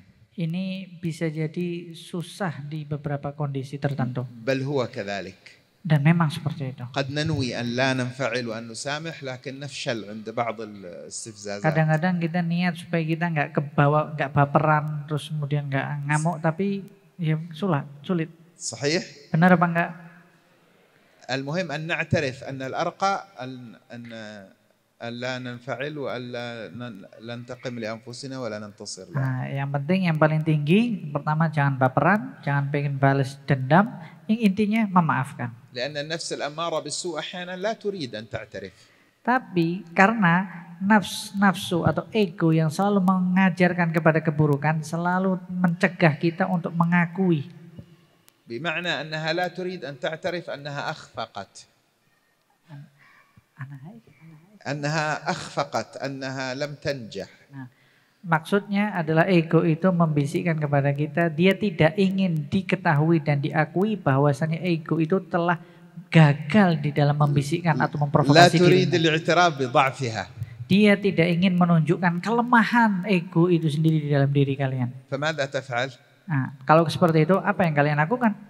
من قال الإسلام ليس دين ضعف هذا انبطاح هذا الإسلام دين عزة. Kemudian dengerin orang yang ngomong Islam enggak harus, Islam begini, Islam begitu, Islam agama yang kuat. Al-Islam din quwwah.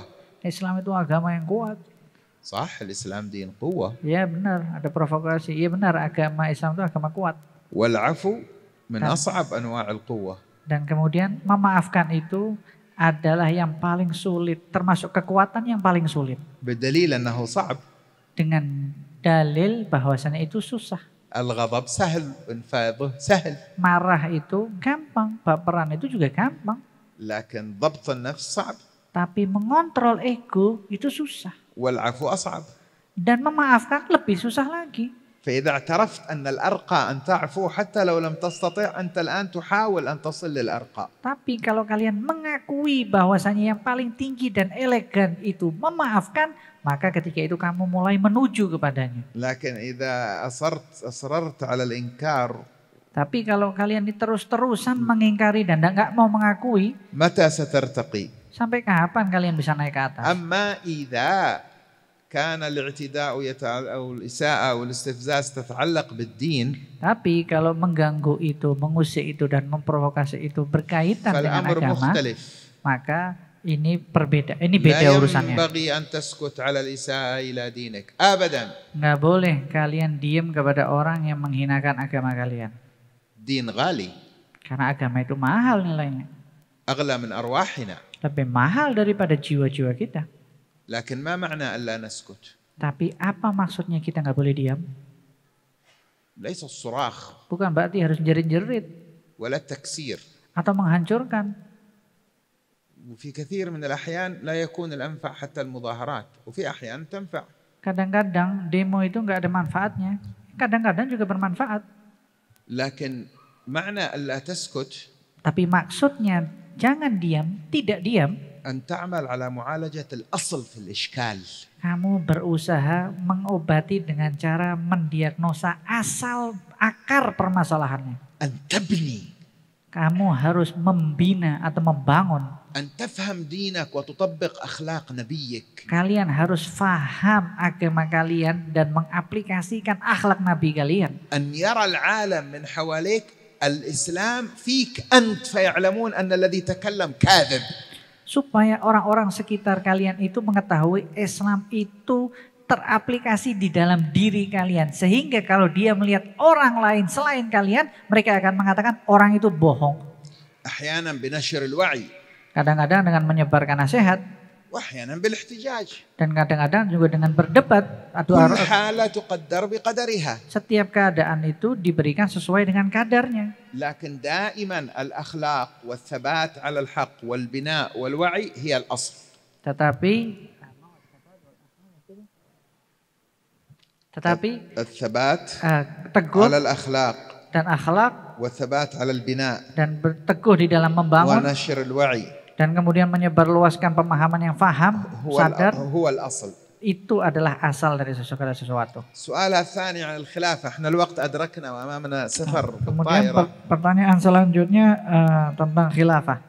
لكن الخلافة انتهت بعد 30 سنة من وفاة رسول الله صلى الله عليه وسلم. Yang khilafah itu sudah habis 30 tahun setelah kematian Nabi Muhammad sallallahu alaihi wasallam.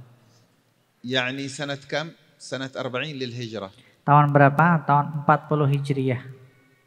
من سنة 40 للهجرة إلى سنة 1440 للهجرة 1400 سنة. Mulai dari tahun 40 Hijriah sampai tahun 1440 Hijriah لا توجد في المسلمين خلافة. enggak ada khilafah di kalangan kaum muslimin. لم تكن بني أمية خلافة. Bani Umayyah itu bukan khilafah. ولا بني العباس خلافة. Dinasti Abbasiyah juga bukan khilafah. ولم يكن العثمانيون خلافة. Dan bahkan Turki Utsmani itu juga bukan khilafah. هذه كلها بين ملوك وسلطنات. Ini semua adalah antara kerajaan dan kesultanan. فيهم الصالح وفيهم غير ذلك. Di dalam mereka ada orang yang baik dan ada orang yang enggak baik. لم تبقى الأمة موحدة تحت حكم حاكم واحد منذ سقوط الملك الأموي. Dan tidak ada hukum satu, payung hukum yang satu menghukumi kaum muslimin setelah keterjatuhnya dinasti Umayyah. دولة بني أمية 121 هجري. Tahun berapa runtuhnya dinasti Umayyah? يعني منذ سقوط الحكومة الأموية الدولة الأموية. Setelah runtuhnya dinasti Umayyah ini لم تحكم دولة واحدة جميع المسلمين. لم توحد المسلمين. Tidak ada satu payung hukum yang berada yang menghukumi semua kaum muslimin berada di bawah satu payung hukum, enggak ada. فتأسست الدولة الأموية في الأندلس وبقيت الدولة العباسية في غيرها. Dan kemudian mulai muncul dinasti Umayyah di Andalusia dan kemudian dinasti Abbasiyah di negara yang lain. ولم تتحد الأمة أبدا على حكم واحد. Dan tidak akan bersatu umat ini di bawah satu payung satu hukum. حتى أيام السلطنة العثمانية في أعز أيامها. Meskipun ketika pada zaman Kesultanan Oman di masa era gemilangnya. ولكن akan tetapi Islam itu باقي masih tetap kekal ada ومنتشر dan tersebar luas. وكان يتوسع وينتشر أكثر في أكثر الأيام الانحطاط السياسي للحكم. Bahkan semakin terlebar seluar ketika ada degradasi politik. الانتشار الكبير للإسلام في إندونيسيا انطلق في القرن التاسع الهجري. Kemudian masuk tersebarnya Islam di Indonesia pada abad ke-9 Hijriah. أو الثامن. Atau abad ke-8 Hijriah. في ذلك الوقت القرن الثامن الهجري سقطت الدولة العباسية. Dan pada tahun ke-8 Hijriah ketika itu runtuhnya dinasti Abbasiyah.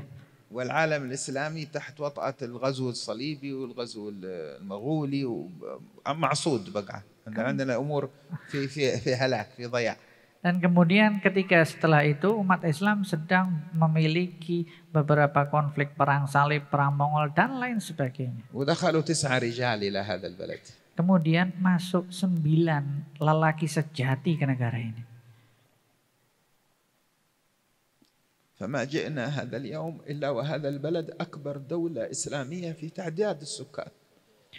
Dan sampai sekarang menghasilkan negara ini pemeluk Islam terbesar di dunia.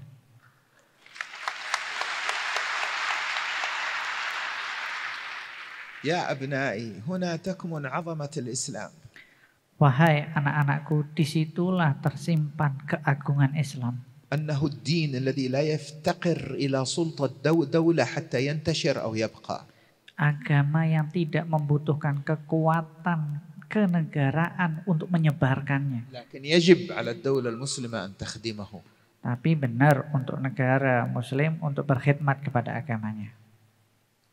الله فقلنا إذن تغيرت خارطة الجغرافيا في العالم الإسلامي ودخل نحو ثلثين العالم maka berubah الإسلامي إلى الإسلام في جنوب شرق آسيا وشرق أفريقيا وغرب أفريقيا ووسط أفريقيا. دخلت كل هذه المناطق الإسلام في أوقات كانت فيها لا توجد خلافة إسلامية. dan kemudian berubah peta Islam dunia. Ketika 2/3 dari penduduk dunia mulai tersebar sampai kepada mereka Islam. Jadi Islam mulai masuk di Asia Tenggara, mulai masuk di timur dan barat Afrika. Mereka Islam semakin tersebar di masa runtuhnya dinasti-dinasti dan tidak ada khilafah di situ. صحيح لو الأمة بتجتمع على خليفة نعمة كبيرة لكن الواقع يقول أنه الآن خلاف ذلك. Iya betul. Emang termasuk kenikmatan ketika semua umat bersatu untuk menjadi khilafah, tapi itu nggak bakal terjadi. وهو ليس فريضة دينية. Dan itu bukan fardu di dalam agama, fardu secara agama. ليس من الفريضة الدينية أن تجتمع الأمة تحت حاكم واحد. Karena bukan termasuk kewajiban agama bahwasanya semua umat manusia berada pada satu payung hukum. راجعوا كتب الفقهاء. Mutalaah dan murajaah lagi kitabnya para ahli fikih. لكن المشكلة تكمن في ماذا؟ Tapi masalah itu masuk atau tersembunyi di apa? أنه عندما سقطت السلطنة العثمانية Ketika dinasti Khilafahan Utsmani itu بعض المسلمين runtuh, الكثير من المسلمين شعروا بالضياع. kebanyakan kaum muslimin itu merasa kehilangan. حتى ولو أن السلطنة كانت لا تحكم العالم الإسلامي كانت صورية ضعيفة يعني. Meskipun Kesultanan Turki Utsmani itu enggak menguasai dunia semuanya. هي لما سقطت كانت ضعفت خلاص كانت ضعيفة لا تحكم نفسها حتى لا تحكم تركيا. Ketika runtuh dengan sendirinya sudah menjadi lemah, bahkan tidak bisa menguasai Turki yang ada di situ, tempatnya di situ. وما حكمت إندونيسيا أصلا. Dan tidak mengatur hukum Indonesia juga. كان لها سلاطينها إندونيسيا. Indonesia ini punya sultan-sultannya sendiri, kerajaan sendiri. لكن كانت هناك رمزية. Tapi itu semua hanya sebagai simbol aja. فخاف بعض الدعاة وبعض الإسلاميين وشعروا أن الأمة في خطر وجاءوا الاحتلال واحتلوا أرض المسلمين فتعاظمت في أذهان بعضهم فكرة أن حال الأمة لن يصلح إلا بعودة الخلافة. Dan kemudian sebagian para dai dan para Islamis mereka merasa bahwasanya untuk memperkuat Islam tidak bisa kecuali dengan mempersatukan atau membuat suatu khilafah. بدأت عند الجماعة الإسلامية والإخوان المسلمين والتنظيمات الأخرى هذه الفكرة تكبر وتنمو. Dan kemudian bermulai daripada golongan atau generasi Ikhwanul Muslimin atau generasi organisasi-organisasi yang lain dari situ. ثم تأتي جماعات أخرى فيزداد عندها الانحراف في فهم هذا الموضوع. Dan kemudian semakin muncul lagi kelompok-kelompok yang lain, jadi semakin pemikirannya sudah sangat jauh menyimpang dan menyeleweng. حتى وصلنا إلى المجرمين الدواعش اللي يسموا نفسهم الخلافة الإسلامية. Sampai kita pada tahap mendapati ISIS mengaku dirinya mendirikan khilafah Islamiyah. هذول مجرمين. Mereka ini kriminal. خوارج العصر. Mereka ini adalah orang khawarij modern. هؤلاء تنطبق عليهم أوصاف الذين قال عنهم النبي صلى الله عليه وسلم كلاب أهل النار. Mereka itu adalah teraplikasikan ucapan Rasulullah SAW di dalam hadis yang mengatakan mereka ini adalah anjing-anjing neraka jahanam. وأمراءهم قياداتهم ما هم إلا خدم وعبيد للغرب. Pemimpin mereka dan petinggi-petinggi mereka itu nggak lain dan nggak bukan hanya sebagai budaknya Barat. يستخدمونهم فلما تنتهي الحاجة إليهم يقتلونهم. Mereka hanya memperalat mereka, ketika sudah selesai mendapatkan tujuan mereka, dihabisi mereka. لكن مساكين الشباب الذين عندهم رغبة صادقة في إرادة نصرة الدين مع جهل بالأمور فيذهبون يضحون بأنفسهم ويفجرون أنفسهم ويرتكبون الجرائم ويرتكبون هم جريمة وإثم الانتحار الذي حرمه الله. Tapi yang kasihan para pemuda yang punya kecemburuan terhadap agamanya, mereka tulus dengan niat untuk membela agamanya, tapi bodoh di dalam atau bukan nggak ngerti di dalam urusan-urusan yang lainnya. Akhirnya mereka menganggap bom bunuh diri itu adalah jalan. وهذا الموضوع يطول. تريدون الخلاصة في جملة؟ Oke, ini topiknya sangat panjang. Mau nggak ringkasan di beberapa statement yang beliau akan sebutkan? تريدون خلاصة في جملة؟ Mau nggak ringkasannya? كل التنظيمات التي تكلمكم عن إعادة الخلافة لا تضيعوا وقتكم معها. Semua organisasi-organisasi yang mengajak kalian untuk mengembalikan khilafah Islamiyah, kalian jangan habisin waktu kalian ngurusin mereka.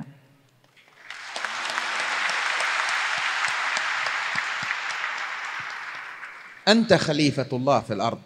Kalian ini ya khalifahnya Allah di buminya. Aqim khilafah al-islamiyah fik ant. Oke, dirikan khilafah Islamiyah di dalam diri kalian sendiri. Aqimha fi akhlaqik, fi muamalatik, fi imarat al-ard. Dirikan di dalam akhlak kalian, moral kalian, interaksi kalian di dalam masyarakat kalian. Aqimha fi al-hifadh 'ala al-bi'a, fi ad-dalala 'ala Allah 'azza wa jalla wa ad-da'wa ila Allah.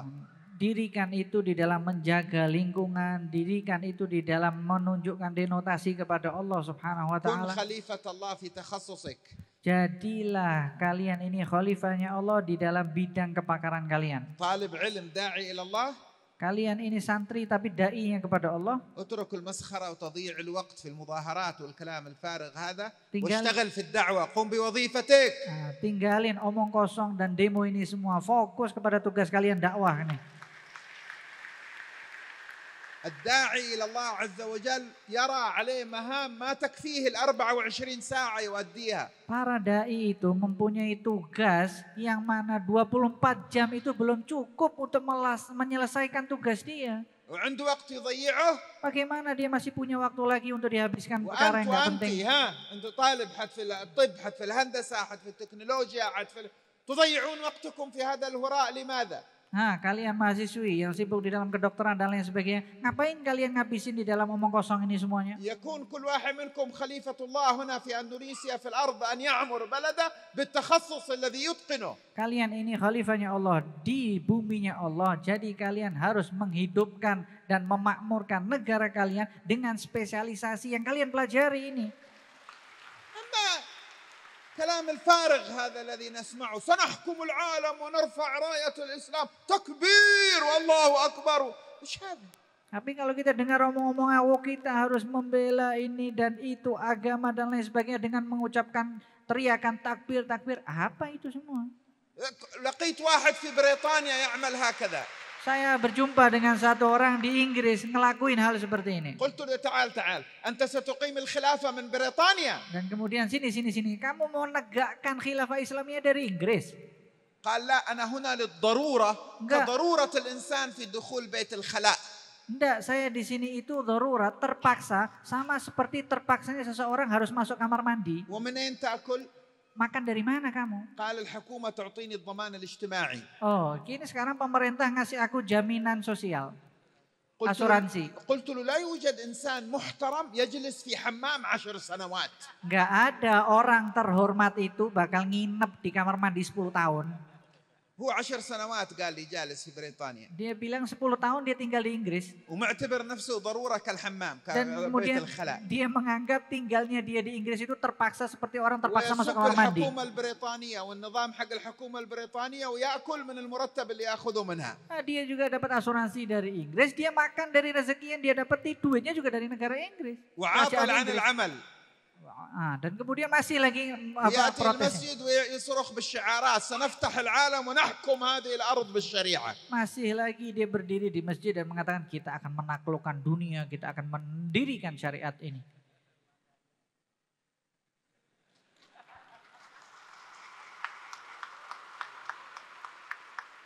هؤلاء إخوتنا ونحبهم. Mereka itu saudaraku, iya, cinta kepada mereka. نحن نحب الجميع المسلم والكافر. Kita cinta kepada semuanya, baik muslimnya atau kafirnya.